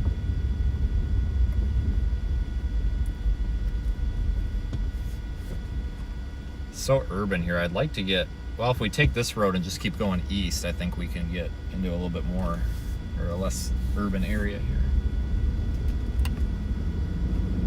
It's usually where all the chaos happens. 1391 on C. 1522, 1391 on C, 1742. 1397 on C. 97 is 1742.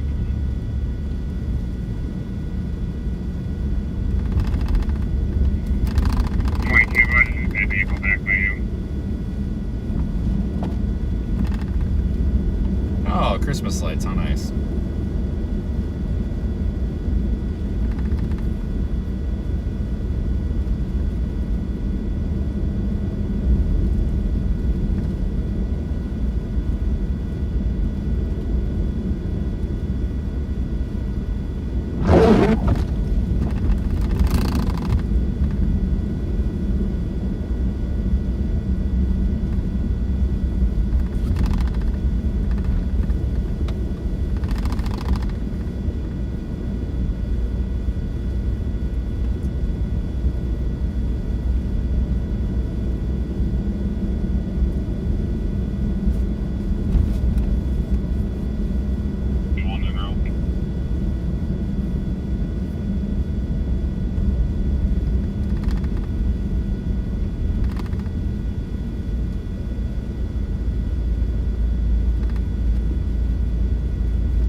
Oh no, the mail truck is stuck. It looks like the tow truck's dealing with him. Firing a route to the domestic. Negative. No other cars available, no vehicles. 10-4, I'm gonna double check the slide off. I'm just 5 minutes out. 10-4, 17.4.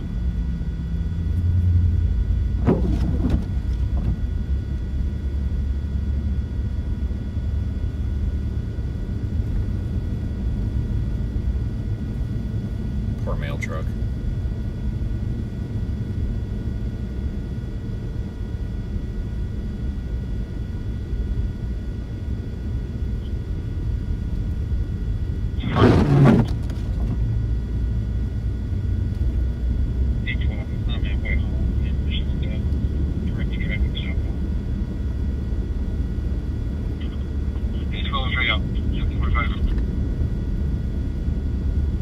Where are we? Is this Grand Haven?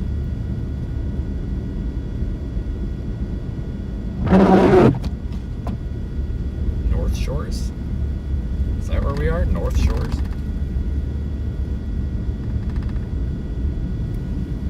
Norton Shores. Okay, same thing. That's totally what I meant.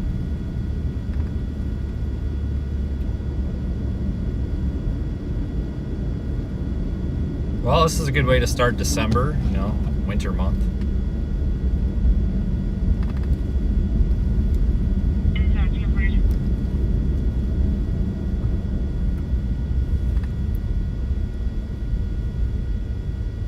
I think I want to go left.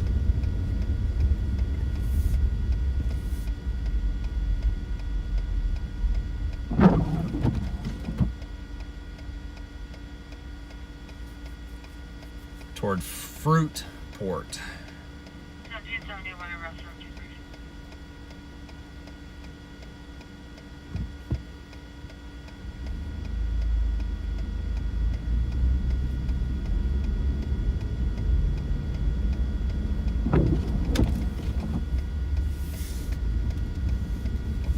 Background.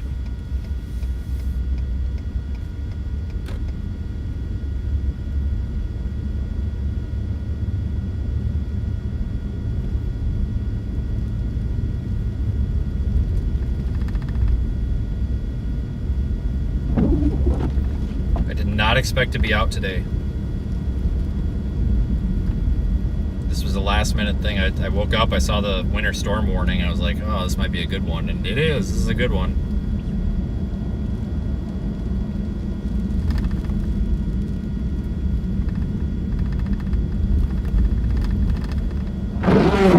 God dang.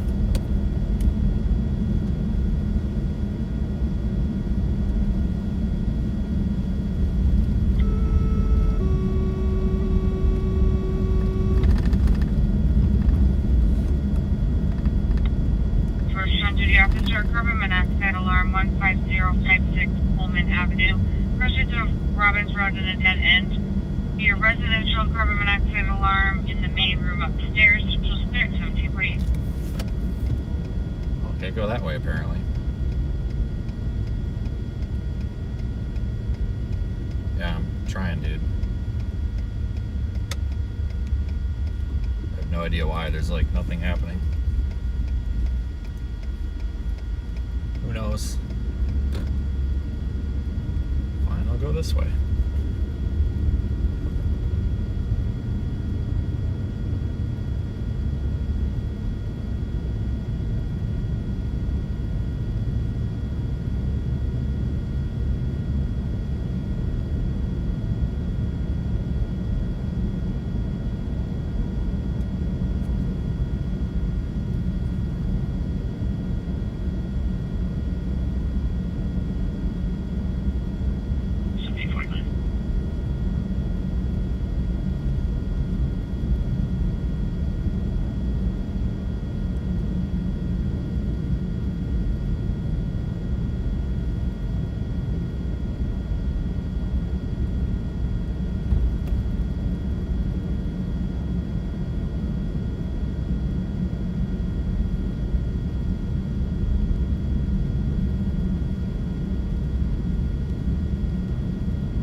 Yeah, we'll just kind of start driving around, guys.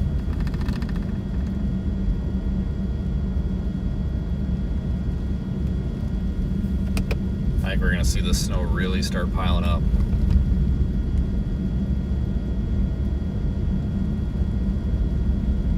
Yep, 1021 to respond to that.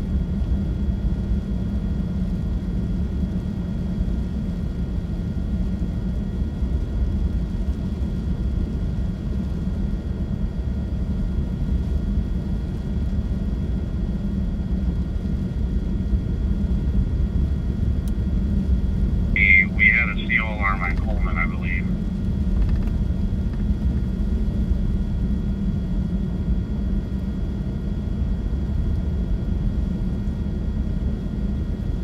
Hey, Christmas lights again. Alright folks, if you're just joining, appreciate it. If you're new here, we stream all sorts of weather. You can, if you want to support the channel, obviously subscribe button and the like button is free. We're on Facebook and all sorts of places, but we are working on our fundraiser toward our goal of 25 grand. That's to help offset the cost of delivering weather data to your device live in the form of weather balloons and ground-based probes. So we are doing a full-blown weather balloon sounding operation here to increase some of our forecast accuracy as well as answer some of our own questions and participate in some research experiments this coming season. So if that's something that you would like to get behind and support, you can do that. There's a link to the fundraiser there in the top of the chat. We are the only YouTube channel that's doing a project like this live and funding it with our audience. So really appreciate everyone. We started that fundraiser, Yeah, 15056. I think a little over a month ago, maybe 5 weeks ago. 1021 to respond. And we're already at 25%. That's pretty cool. I'd love to see that at 50% by the end of the year. We probably can do it. But I mean, that just a couple of weeks ago, that goal bar was not even filled up at all, and now it's a quarter of the way across the screen. So really appreciate our audience as always. And here's a box truck that's stuck in the snow. That sucks. Not quite sure how that happened.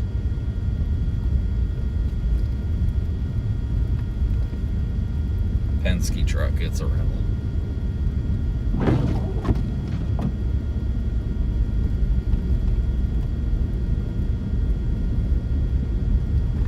We'll just go looking for trouble on the roads here, I guess. And to answer the question of why are we on the roads and why aren't we on such and such road because it's in better shape that I keep seeing, that's because my job is to show you like the most interesting weather, and right now the most interesting weather is going to be the worst road we can find. So my goal is to find the crappiest possible, least plowed road that we possibly can find. Basically. I'm not looking for a good road, I'm looking for a bad one. But we're probably going to want to start moving. I think am I going, no, I'm going east, right? Shoot. Where's my, yeah, I'm going east. We're going to want to start moving north. There's a big, heavy snow band about to come in just to our north. You guys are looking at Radar Omega, you see what I'm looking at. Finally gets you from 3 dispatch. Are you on the radio? Any thunder snow? Not that I know. Not that I know of.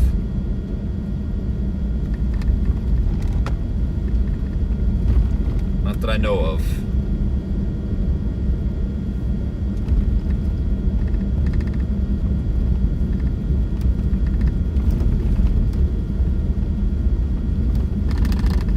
This road hasn't been plowed for a while, though, I can tell you that.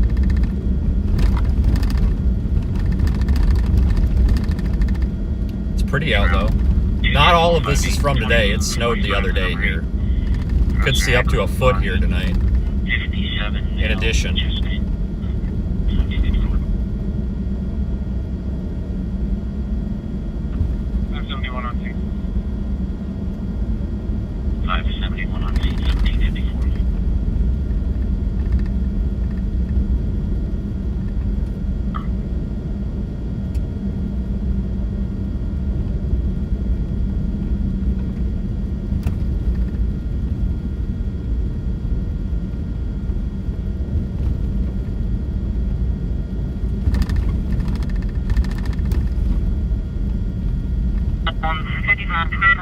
Churchill down, apartment 103, anyone female,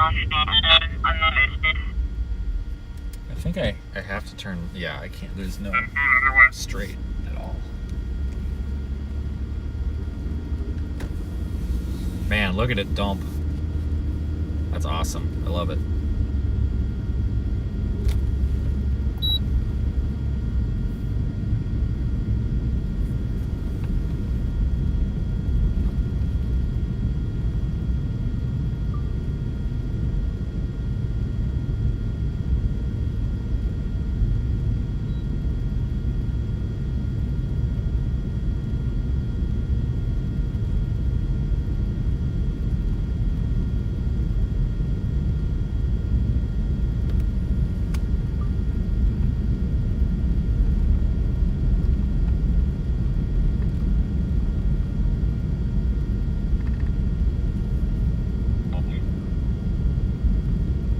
This is awesome.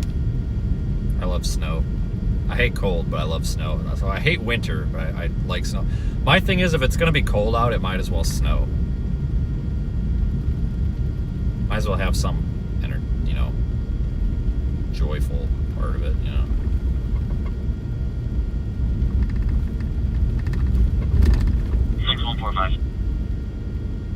I'm just going slow because there's potholes everywhere and the snow's not doing a good job filling them in.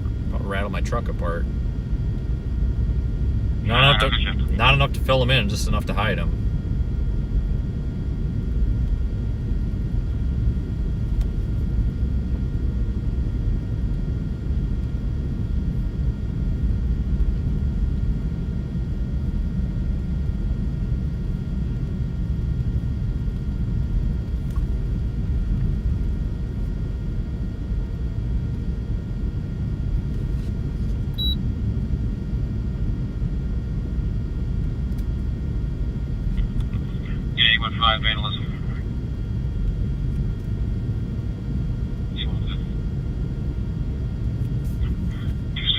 you Vehicle freaking Island. kidding me? Unknown object thrown through the glass slider. Seriously? Road closed. 7087. Of course it is. You gotta be kidding me. Boy, ain't that how it goes. Alright, well, this is stupid. Or is it closed? I mean, there's cars up there.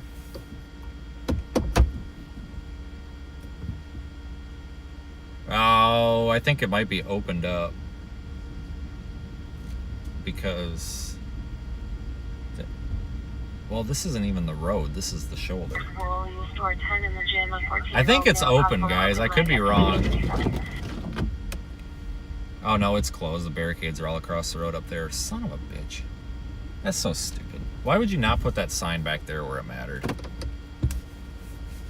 That's so dumb. That really is dumb. They should have had that back there where you turn on this road. I thought it was maybe open because they, I mean, the signs are pushed off, but there's barricades all the way across up there, so. That's really dumb, honestly. Be on Oak Street off of Oak Road. And then I'll be clearing and get 7 the next. Well, I'm gonna hit a tree, so we better Market back no up. breath in route to the domestic, standby for details.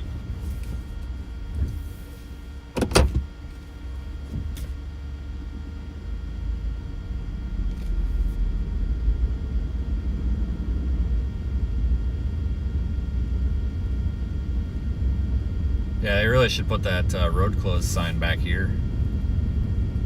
It's alright. We can go back the way we came and go north. We definitely want to go a little bit northwest. 1560 East McMillan Road, Dalton Township. Otherwise, his wife was thinking about killing herself. History of PTSD. The caller was not on scene at the time of the call, but should be there by now. No assault. Kids in the house. She has a gun registered to her.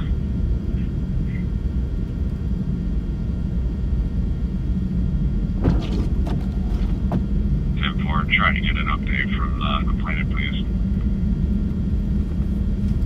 10-4, 1789. Even you.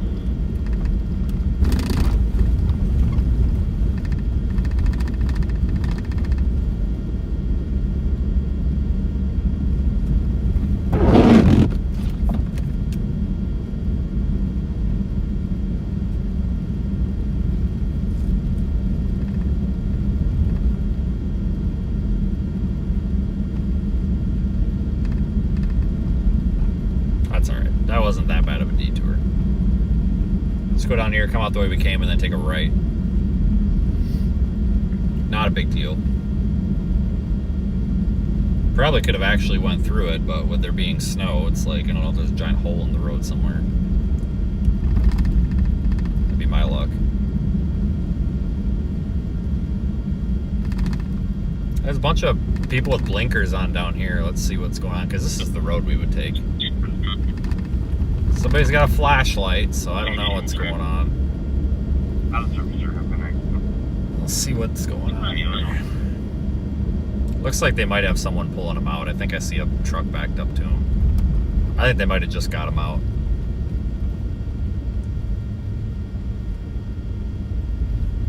We'll run by here just and see.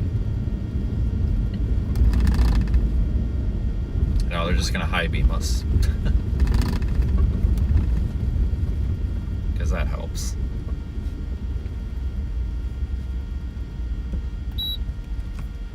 I think they're good. I think it was this car. I think they pulled them out.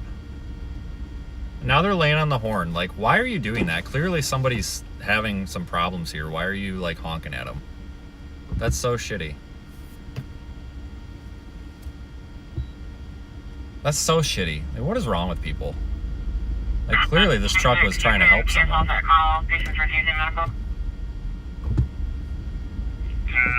Okay, they're going now.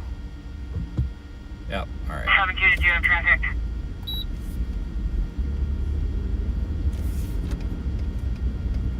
Alright, we'll turn back around the way we were going. That's what's wrong with society. Like, look at that crap. You got somebody trying to help someone, and you're just gonna sit there and lay on the horn at them because, oh my God, they're in the road. Well, like, let them help the car. 10-4, do you need my translate again? I hate when people get like that. Like, obviously, they're not trying to block traffic. They're trying to solve the problem. Let them solve the problem. Priority Bravo to Trinity. Wow, look at it come down now. We're gonna make the adjustment and show you transport. Finish 400. Somebody else gets stuck? I don't know what's going on. We're moving now. Now this guy's not. Is the Tesla stuck? Oh, he's cleaning his windshield off. Well, that's not a good spot to do it. Hold on a minute. You good?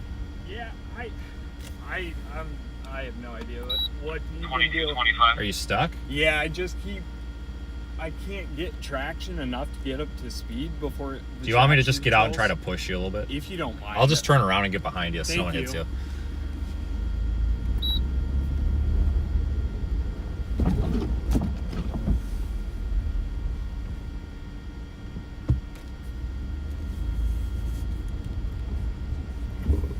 I have no idea how to turn traction control off on a Tesla. I don't even know if that's a thing, but he's got good tires on it. I don't know what, I mean, it's all-wheel drive, and like, first thing I do is I look at people's tires. It looks like he's got snow tires on it. Maybe he's having some sort of problem. I don't know, but he's got good tires on the thing. You know what, 14. It's possible too. It could just be he's pissed off at the thing, and kind of like just a little bit of user anxiety, and maybe just resetting himself, he'll be all right, kind of thing. We'll get behind here so we can use the lights here to not get in a wreck.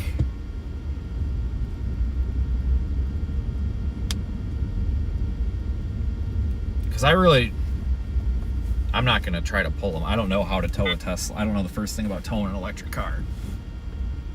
But I can get out and give him a push. I really don't want to get my traction boards out because I don't think that's going to solve his problem. I think his problem is more so that he just can't keep going, but I don't know, maybe somebody here owns a Tesla and has some advice. And that guy just flipped me off. Wow, fuck you. Seriously, what a piece of shit. Sorry to slow you down for 6 seconds while we try to help this person. Jesus Christ.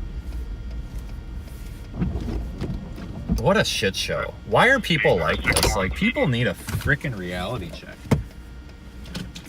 Have a good trip.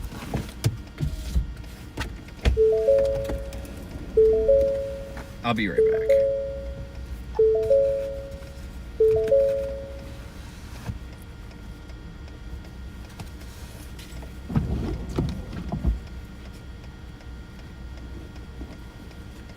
Clear the vehicle from yellow.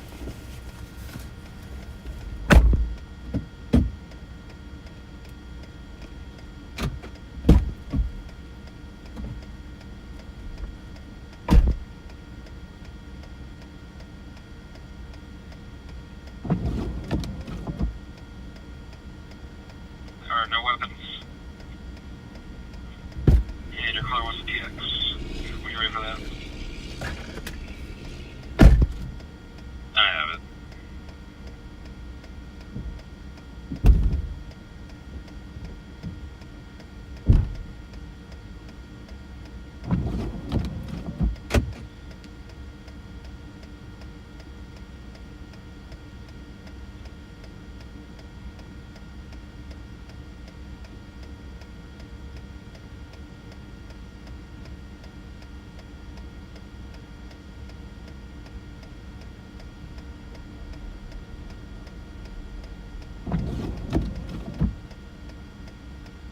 Tender 78 and Layton engine and tender on a structure fire going to the intersection of 108th Street and Stirrup Drive, and that's 108th Street and Stirrup Drive.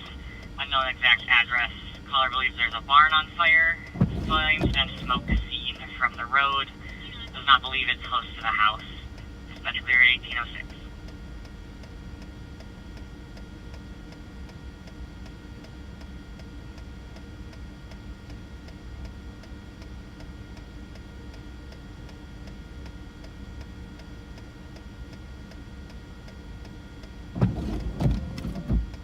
Arbor for a darker colored sedan all over the roadways.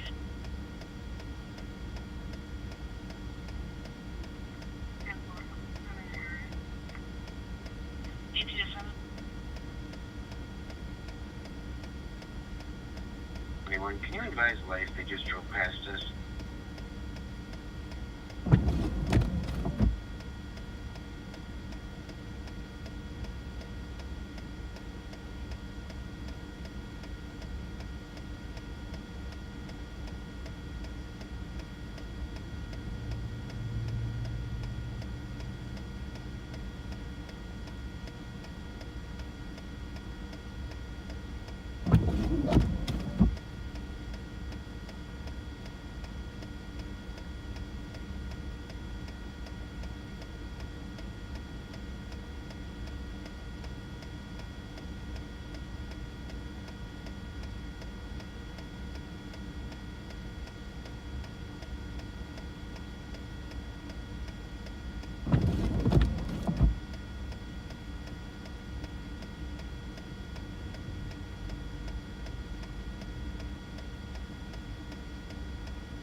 Civilians, clearing 20.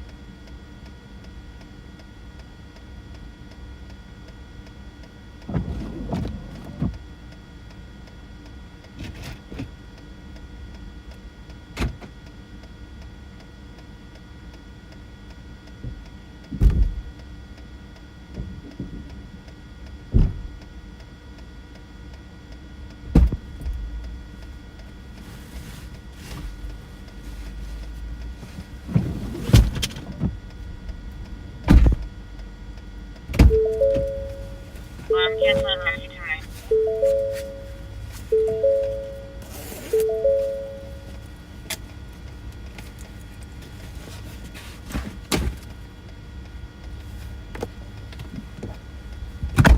Okay, well, his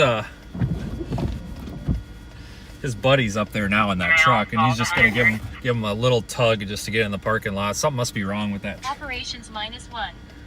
Something must be wrong with that Tesla. It shouldn't. It should. I mean, he's got snow tires on it, so I don't know what the problem is. He's like, I just can't go. He's like, as soon as it starts to slip, it won't go. He's like, it just stops, and I'm like, well, there must be some sort of traction control on it. And he's like, yeah, not one that I can figure out. So, 10-4, only clear UTL. but because I told him, I said I can. Was like, I could try to pull you. I said, but I'm not really sure if there's anything. Like, I don't know if there's like a certain thing you gotta do with these Teslas. And his buddy's like, I don't think so. And I'm like, well, man, if you want to try it, go for it, because I don't want to be the one to screw up your Tesla. So.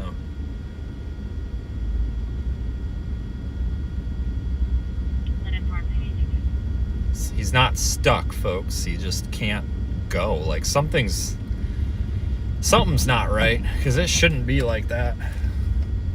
Traction control or not, he's literally got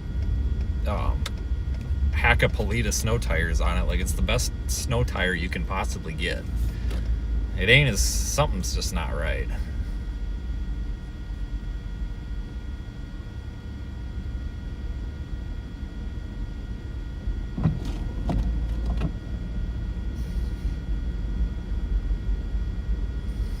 But this guy in the Ridgeline obviously knows something about what he's doing, because he pulls out a synthetic winch line extension and a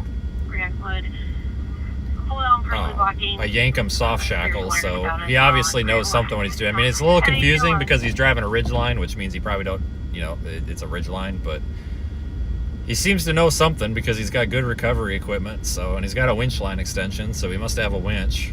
Probably not on that, but on something. So I trust his word. I don't think they're gonna. I mean, the Tesla moves. It's just I don't know. That's yeah, 'cause I really didn't want to be the one to pull it, but he says he's just going up here. So he I don't know. He says he's never had a problem with it in the snow before, and it just started doing it. So I don't know if he's got something wrong or what, but he says he's getting real sick of it because this has happened like 5 times in the past like mile. He said the same thing. He's like, yeah, people are honking at me and all this shit. And he's like, what the hell do they want me to do? I'm stuck here. I'm like, yeah, I know. Any clue where she's going? Like, yeah, I got flipped off just for simply turning around to try to help you. It's ridiculous. I don't know why people are being so nasty tonight. Off of Oak. 10-4.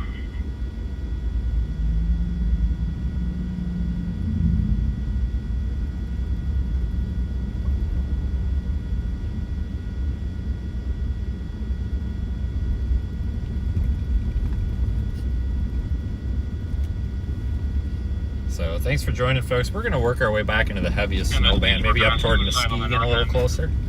Red Lincoln MKZ or MKX. Possibly out of the Oaks. Mobile home park, unknown address. Suicidal PTSD. Well, this guy said he was just going to the parking lot. I thought he meant that parking lot, not like 3 miles away. I guess it's a good thing I didn't just try to push him because he wouldn't have got far. Check if you want to. DC-30.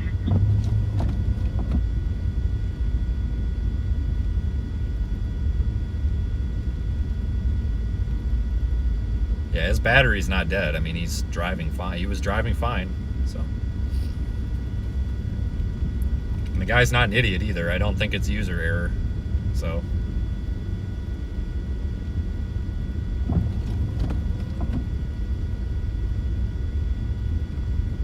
There's like 2 inches of snow on the road. I mean, hell, a Honda Civic could go through this, you know? Because he's, that, I asked him, that one is all-wheel drive. It's not rear-wheel drive, but that one is all-wheel drive, and I mean, people hate on Teslas because they're electric, and a lot of people, if you ask them why they hate Teslas, they say it's because they're junk, and you say, why are they junk? And they won't give you an answer. So, they're actually really capable vehicles. It's just, they definitely have their quirks. That's for sure. Some of them are kind of stupid quirks, I'll give you that, but a lot of the Tesla and electric car hate, The same alarm that we canceled you for about 10 minutes ago. If you can respond. a lot of that just comes from the pack mentality. Like, a lot of people say they suck, so everyone says they suck, but people can't back it up. Oh, don't run over the winch line. Oh, Jesus. All right, they're good. But, I mean, don't get me wrong, I'm not saying go buy a Tesla, but because they have their issues, but I'm not, I just think a lot of people, because a lot of people make it political. I'm not supporting Elon. Teslas are good for the environment, so I'm gonna buy one, or something like that. And it's like, for me, I just like Teslas because I think they're cool. They're fast and they're fun to drive. I don't give a rat's ass if Elon made it or if frickin' Hillary Clinton made it. I don't give a crap. I'll still buy the damn thing if it's a good product. You know, well, I don't know if it's good or not, but like it's something I want to drive. So if I want to go buy one, I'll go buy one. You know, has nothing to do with saving the whales or anything. It's just you either want to own it or you don't. And a lot of people like to make it political, like, oh, you drive a Tesla, you must be an Elon fan. So half these people that buy Teslas probably don't even know who the hell Elon is. You think the 94-year-old grandpa that just bought his first Tesla knows who the hell Elon is? Probably not. But there are some issues, and I think a lot of the issues too just stem from these electric cars being such new technology that I think even where corners were unintentionally cut, they were still cut because we don't know that they're weaknesses, if that makes sense. Like, I think there's a lot of unknown weaknesses when it comes to electric vehicles right now, that because they just haven't been refined and been around long enough in like a refined state, that I don't think that we're I think that's why we keep having these like stupid things. I do have a concern with a lot of them though, relying on talking to the cloud and software updates and stuff. I think that needs to be minimalized, because like, look what happens when Cloudflare went down. Look what happens when AWS takes a dump. Like, I really don't want to have to park my car for 3 hours because AWS is having an outage kind of thing. Oh, sorry, your headlight function stopped working because AWS is down again. Please try again in 3 hours.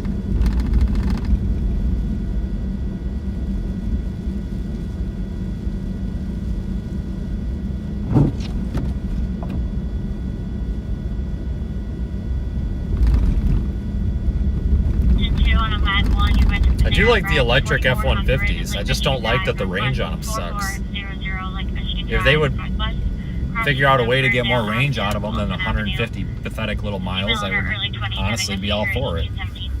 I like electric cars, and you can call me a, I get called they call me a libtard when I say that, which is just wrong, but I hear that a lot when I say I like electric cars.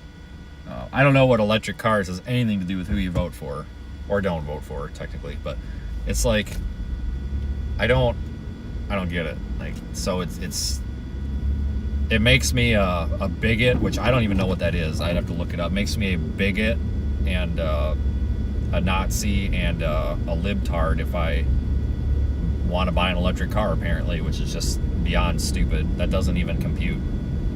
Like, it has nothing to do with that. Electric cars are fun. If you've never driven an electric car, if you ever have an opportunity to get an electric car when you rent a car, just do it. Like, it's seriously, it's a really fun experience. Like, they drive, like, they're fast. You're not going to find anything faster off the line. It's an electric motor. You just can't beat it. It's instantaneous torque. You get all the torque right away, and they're fun to drive. I know there's logistics issues and they don't work for some people because of range and charging logistics, but they're fun to drive. 1224, are you clear direct on the air? 1224 main route. 1224 route. And I mean, I'm driving a gasoline-powered F-150 American-built truck right now, so I think I'm pretty unbiased here when I say that I like electric cars while I'm driving around like the most #1 sold gas vehicle in America. So I'd say I'm pretty unbiased. This is like the opposite of an electric car.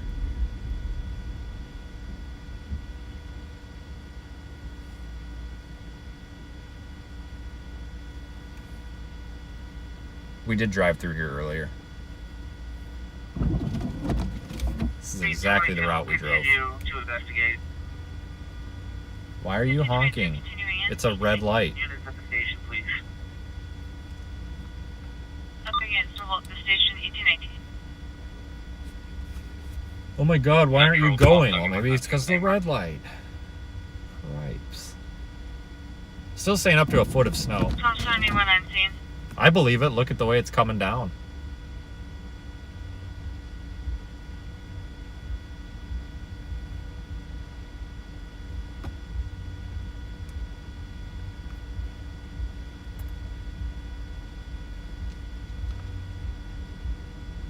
Wow, that guy's gonna end up in a ditch. 1071. If we haven't had any units going route, could you tune route for that accident?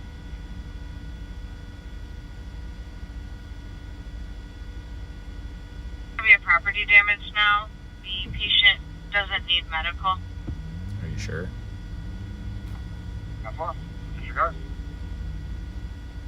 Did you want a cancellation tone for your department? Affirmative.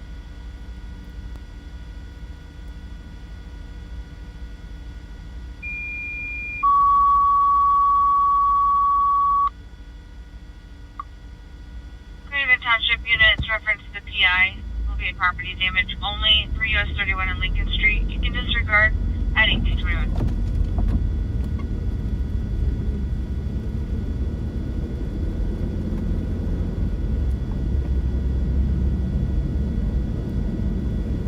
Nice steady snowfall though. Heavy snowfall, but it's steady.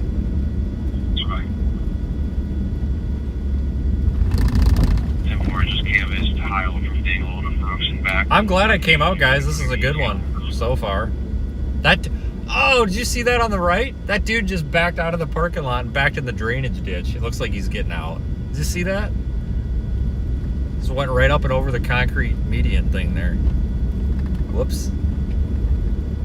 Floored it a little too hard.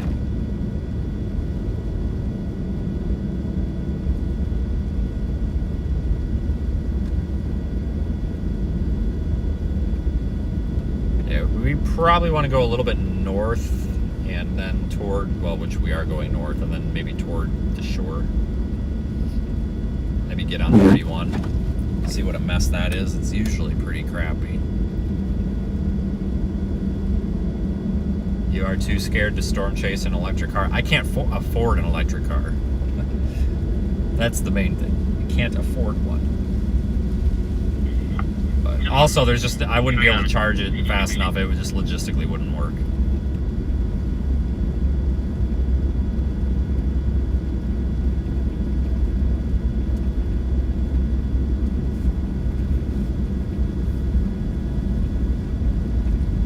Yeah, I almost didn't come out for this. I had no plan to come out for this.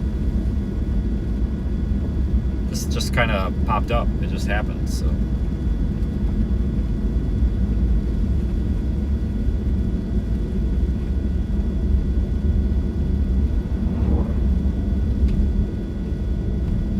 mean, I think there was a winter storm watch out yesterday, but I really didn't catch on to it. It was this morning when I looked at my phone, I saw the winter storm warning. I was like, oh, I wonder what that's all about.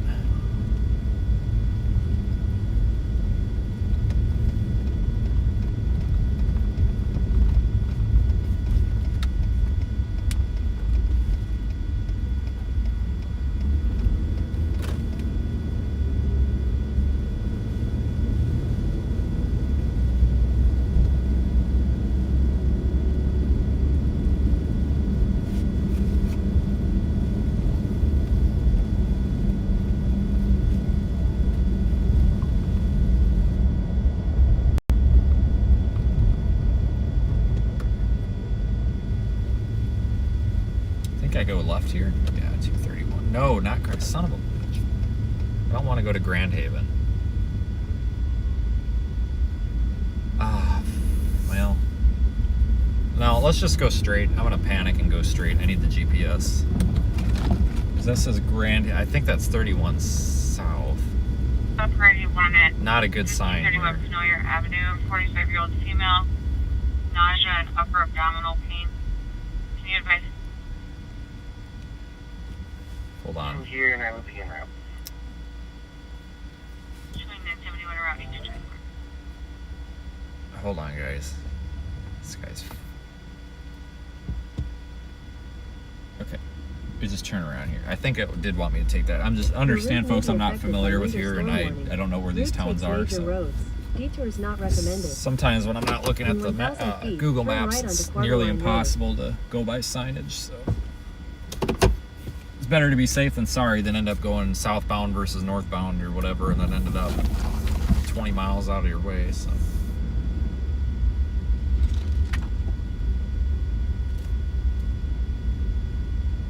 Head west on East Tile Road toward Airline Road, then turn right onto Airline Road. At the light, turn right onto Airline Road. In a quarter mile, turn right onto the US 31 North ramp to Ludington.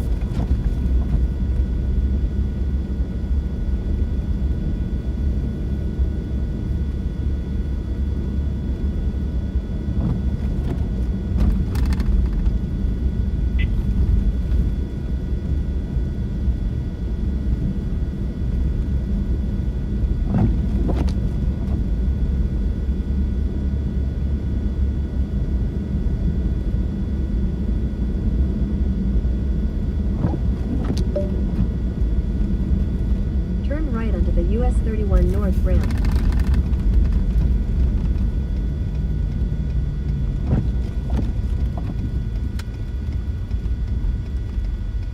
Continue on US 31 North for 4 miles.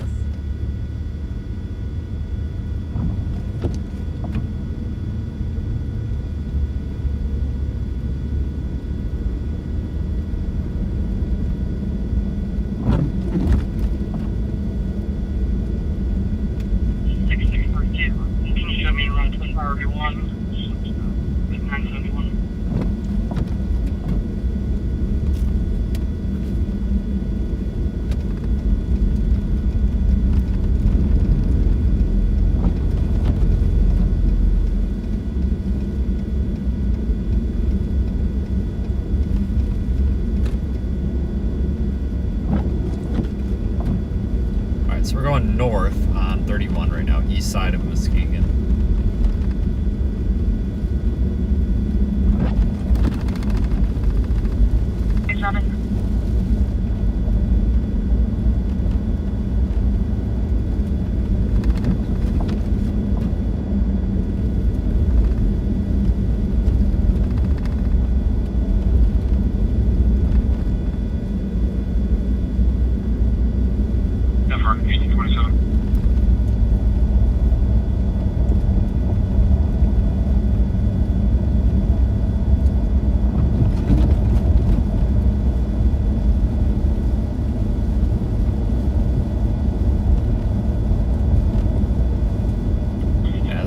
easily 11, 1 inch per hour 100 snowfall. southwest, across of South Kent Drive. For a Easily. 19-year-old female with a bad headache and stomach pain. Dispatch clear at 1827. Yeah, this is pretty good. I'm glad I came out here for this.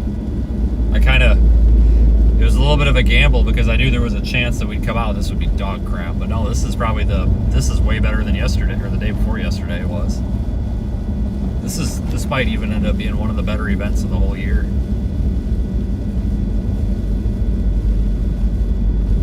Possibly. Carroll 416 Mile Road Northwest, cross streets of Alpine Avenue. For a 31-year-old male that was bit on the arm by a dog at 1828.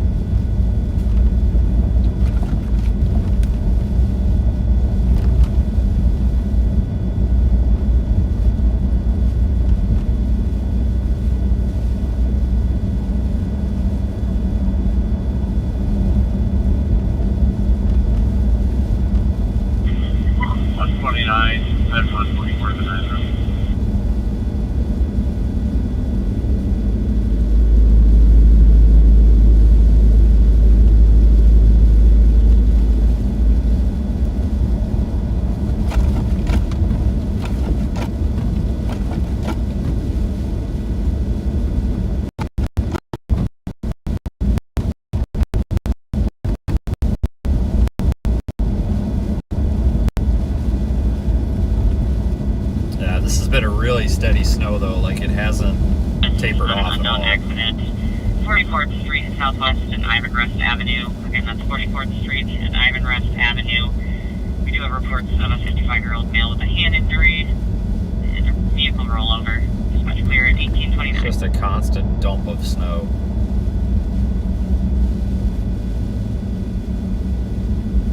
I don't know if they're stuck over that. They just look like they're pulled over.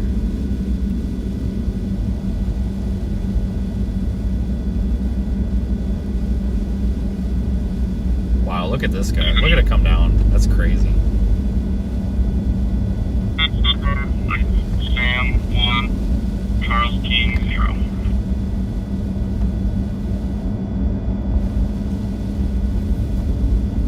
In 1.5 miles, take exit 114 for Michigan 46 Apple Avenue toward Newaygo.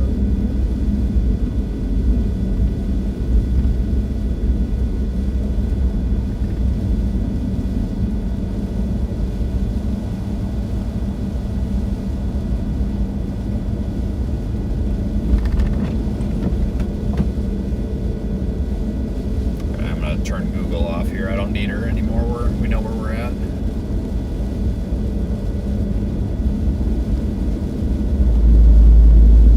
We'll run up to 44 and then loop around. I think that's 44. Man, get it, Toyota Prius. Get it. Just don't get the guardrail. I mean, I'm doing 40. I mean, honestly, guys, you could probably do 55 out here if you had, as long as you got decent tires, but I'm not exactly in a hurry here. I mean, you probably could go 55, 60 and be probably okay, but I'm in no hurry.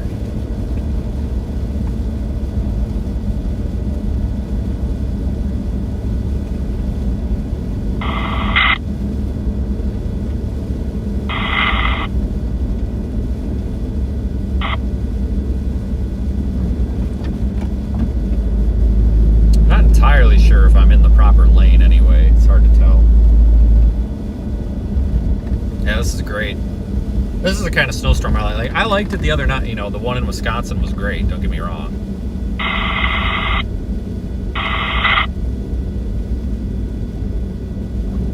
But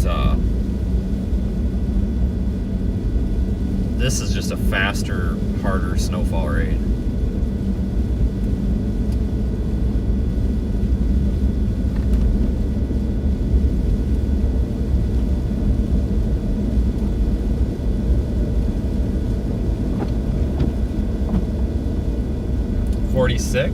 Okay, 46, 44, same thing. It's like 2 numbers off.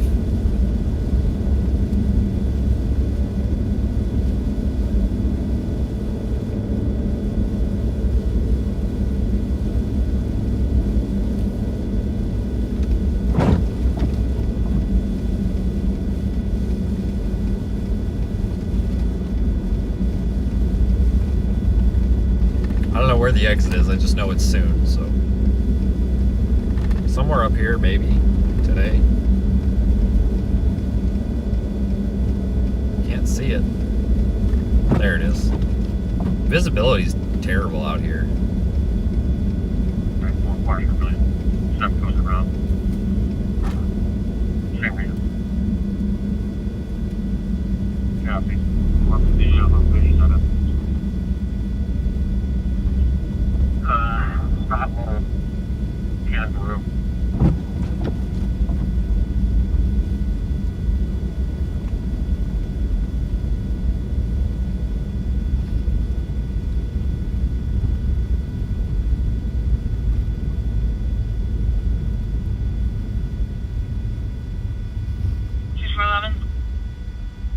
Let's go. Eastern, no prep to pull this vehicle out. Just barely stuck. 10-4, no pressure, pull out. 1834.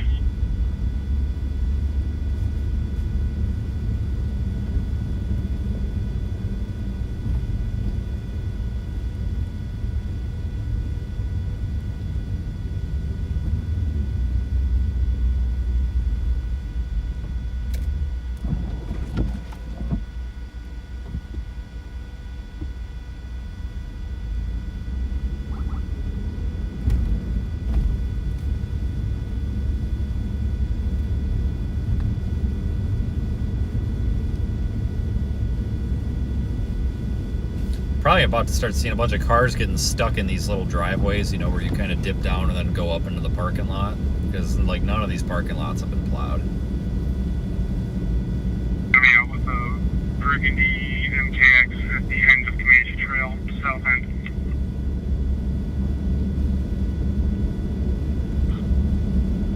Out with a Burgundy vehicle at the end of Comanche. 1835.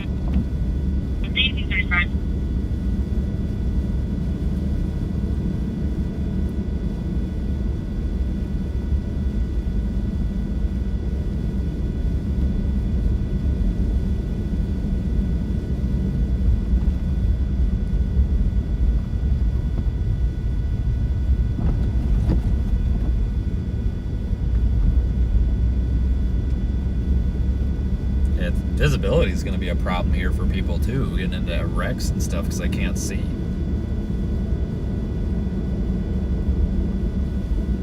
Wow. Well, the 1835. But that's what happens in these lake effect bands.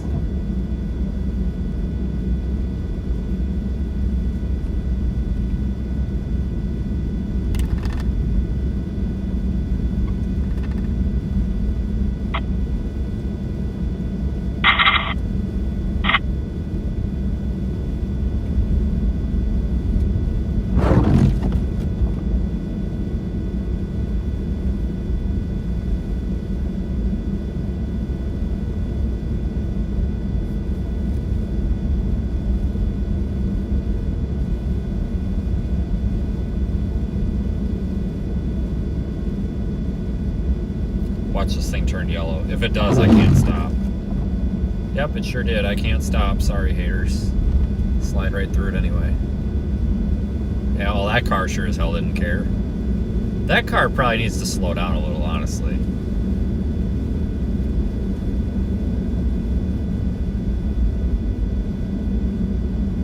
G and L. What the hell is that? Front camera, low visibility. Short drive, a 72-year-old male that passed out is awake now is normal breathing. Grand Haven is unavailable. Requesting you to respond per D2 at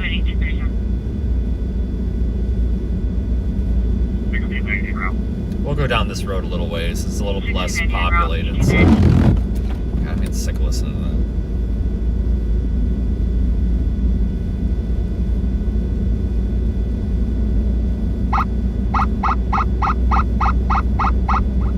Yeah, it's a damn good thing we came out today, folks. I would have been ticked if I would have missed this. It wasn't a bad drive. It was only 5 hours.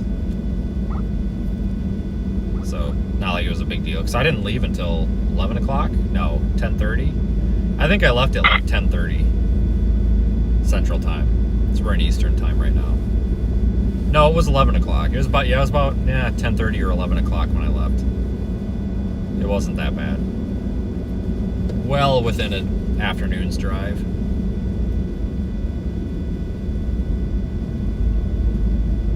Farm service 823.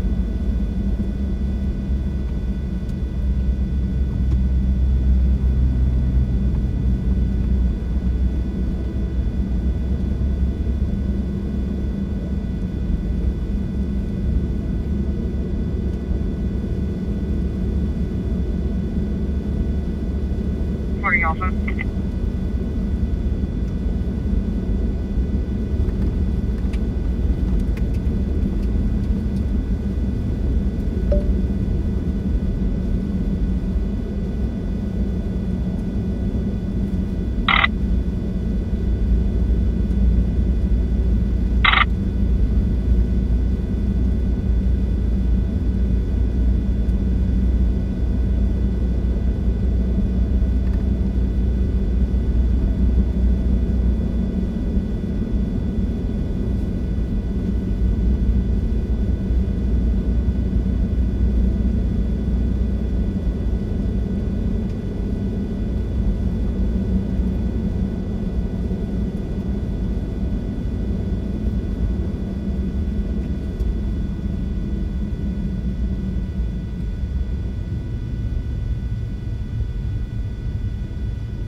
Alright, we're playing another game of I don't know what lane I'm in.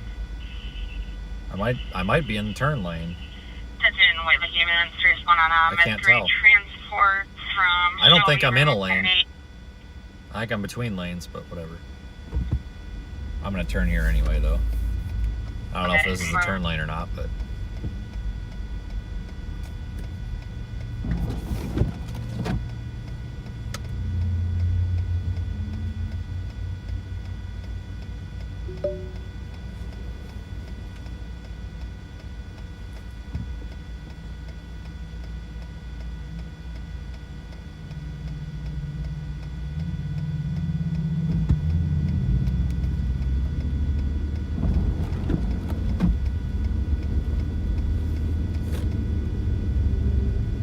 Medical.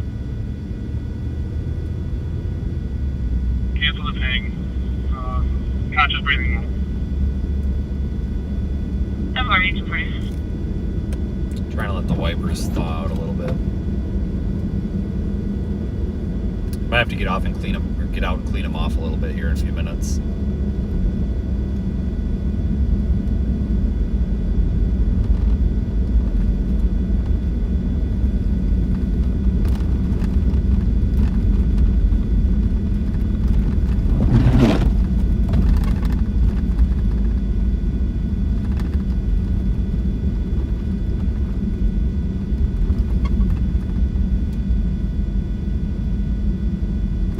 God dang.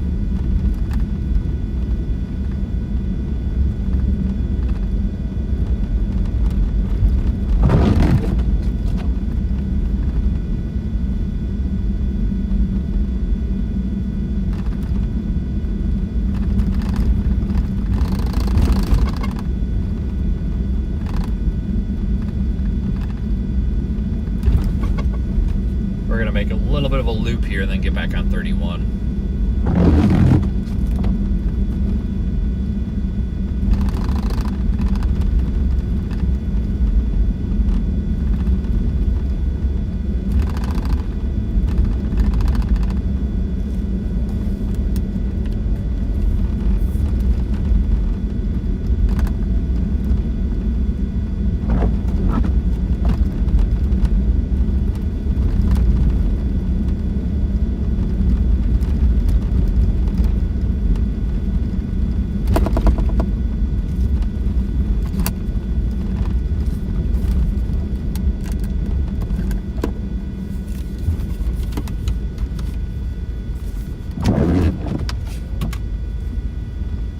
Alright, we'll turn west, go back to 31,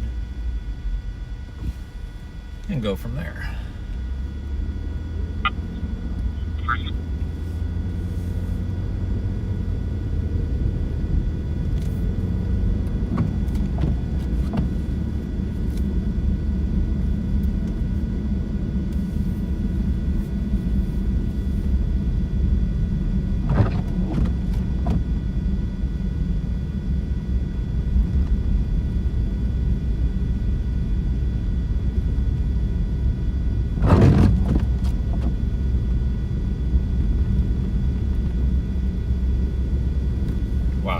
dumping snow.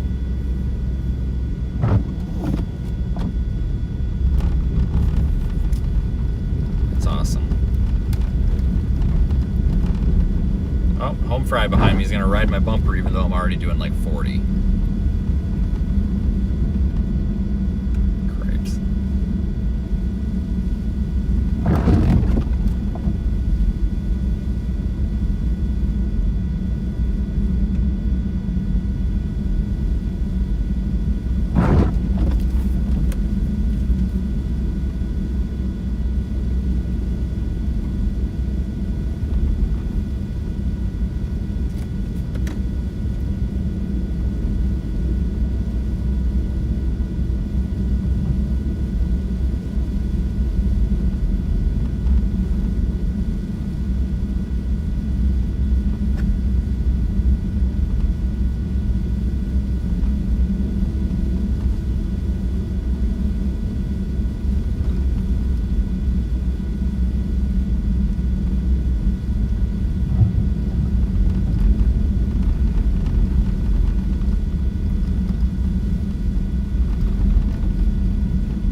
Almost to our road that takes Spec 31.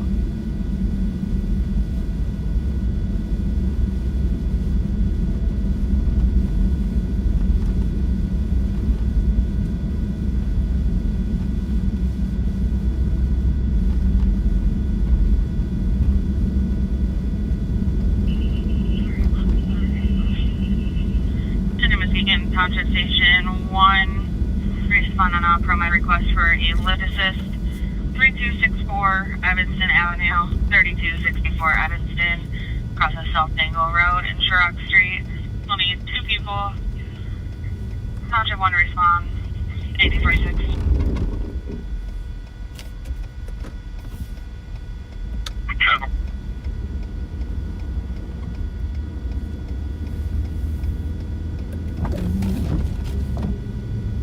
It's snowing harder than it was the other night in Wisconsin. And that ended up, we were supposed to get more snow there. I think this might overperform. We're definitely going to probably be tickling that 12-inch mark. I mean, the NWS forecast said, you know, I think it was 8 to 14. I'd say it's pretty safe to say it's going to be a foot of snow.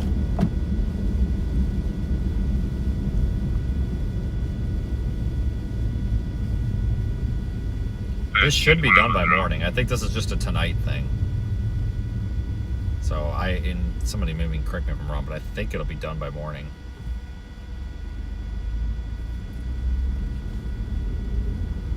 So I don't know how impactful this will be to the morning commute. 304 Central Avenue, quick assist on a 94-year-old male, Central clear, 1847.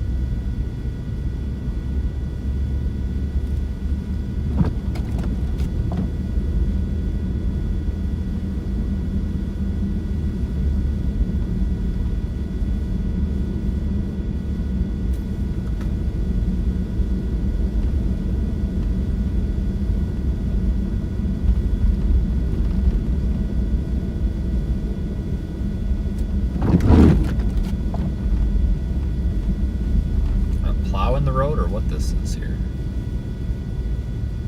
I think it's plow.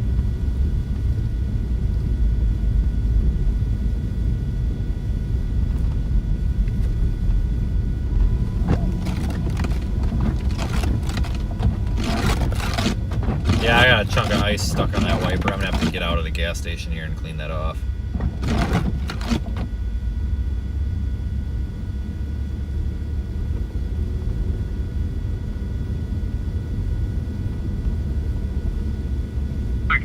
got a priority 2 for you, 746 West Laketon, 746 West Laketon Avenue. 20-year-old female was assaulted and has a bump on her head. She's going to be inside the building. 10 Forest PG there, yeah. I believe so. I'll double check. You're the best.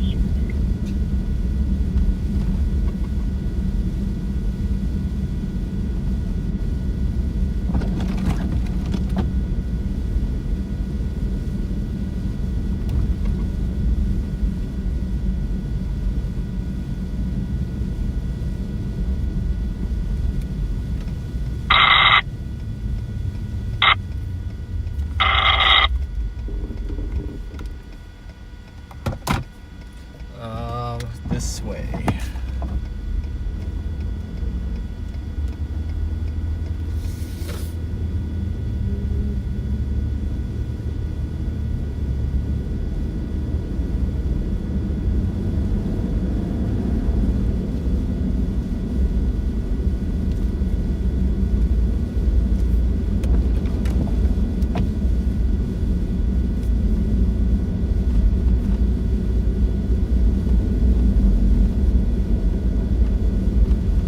Well, if you live in the Muskegon area and you like snow, you're probably pretty happy right about now. Looks like you're just getting set up to be dumped on. Holy crap. Pretty heavy lake effect bands coming in too. Well, you folks are used to it.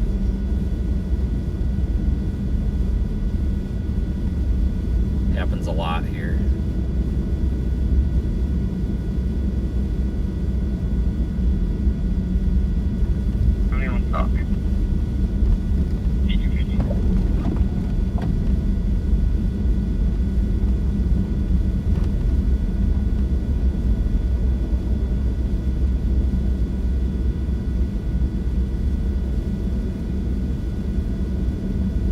I keep forgetting we're in Eastern time. That's why it seems later than it is, because it is later than I thought it was. Went forward an hour.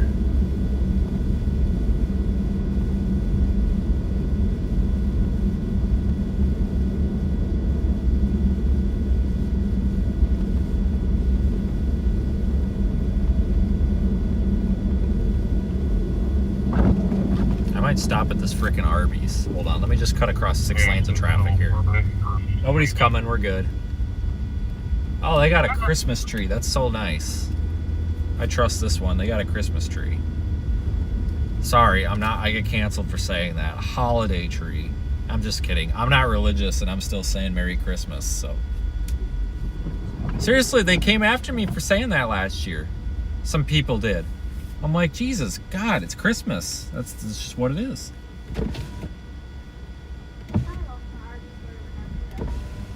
Yeah, can I get a number 2 classic with potato cakes instead of fries?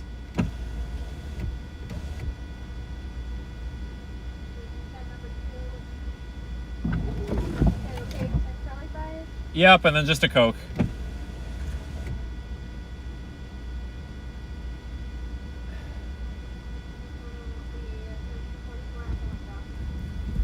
$13? Are you shitting me? Take out a freaking mortgage to pay for that food. Jesus. Now I'm trying to talk to her with the window rolled up because the snow is just dumping in. Hold on. I try to get close to the building. I'll slide into it. 13:45. Okay. It's just snowing right in the truck, like hard. And he just walked off with my card. That's weird.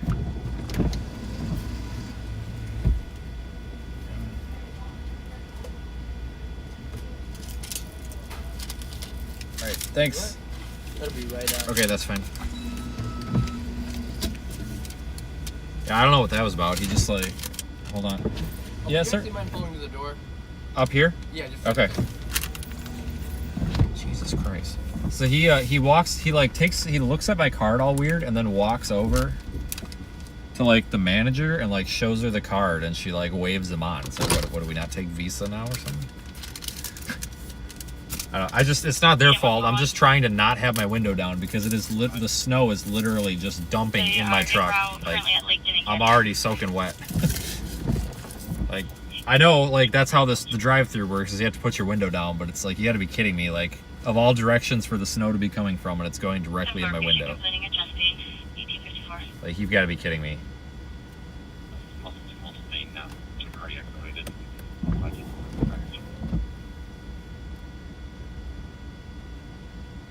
Arby's sucks. I don't know what other choice I have here. Hold on, somebody's gonna be like, well, you have a choice. You could go to, you know, Jim Bob's diner that's just down the road and get a nice meal, a nice hot meal. That's what they'll say. I'm not trying to make fun of you guys, I'm really not. But that's what someone always says. You could go to Jimbo's diner and get a nice hot meal. Like, okay, yeah, and I totally have time to sit down for 45 minutes at Jimbo's diner right now. Like, believe it or not, there's people that actually get mad when I go to a fast food place. Like, I try not to get fast food. I typically only do when I'm chasing like this, but I try to not get fast food. But there are some folks that actually get, like, mad at me. Like, you need to support local businesses. I'm like, okay, well, I don't have time to support a local business right now. I'm sorry. I'll do that later. No Waffle House, no. Nope, that's not a Michigan luxury. I'm not pulling up anymore because there's a big snowbank here, and I don't want to make them walk through that.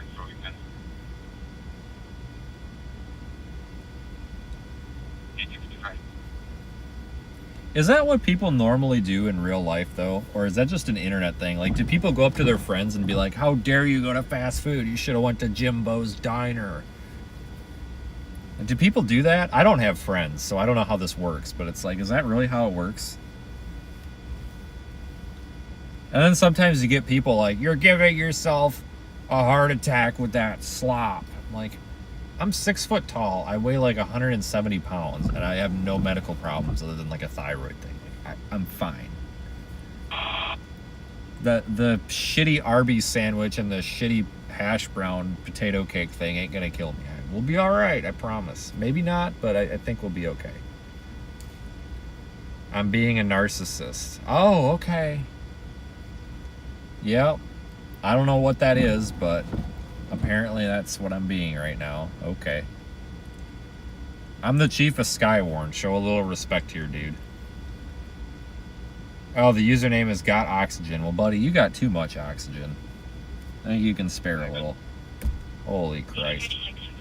Do you ever wonder, like, why people are so sad that I just don't even know. This guy's being a narcissistic tool. Why? Because I said I don't want to go to Jimbo's diner. I'm telling you guys, these people come out of the woodwork every time I stop at a damn fast food place. That's when the people show up. The weirdos show up. It just attracts weird people.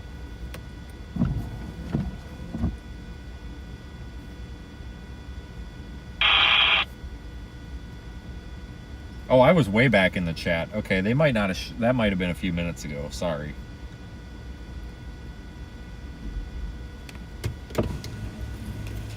Thanks. All right. Okay. This isn't the right food. You stupid sons of bitches. Oh my fucking god. No wonder it was $13. They gave me 2 medium fries and a fucking potato cake. I see what they did. They charged me for the fries. And instead of, you know what I said, like, can I get a number 2 with potato cakes? I meant instead of the fries. So they gave me the fries and then they upcharged me for potato cakes. Duh. Whatever. It's whatever. But I got an extra fry. Is this my food? I need to make sure this is my food. I swear to God, if I got a beef and cheddar, because you don't put cheddar on, that's nasty. This better not be a fucking beef and cheddar. Sorry. No, but the bun is hard as a rock. I could probably pound a nail in with this bun. Oh, I wonder if they charged me for the second curly fry too, or if they just gave me that because they felt bad. I don't know. Probably because I'm such a fucking narcissist, they thought they had to give me an extra curly fry.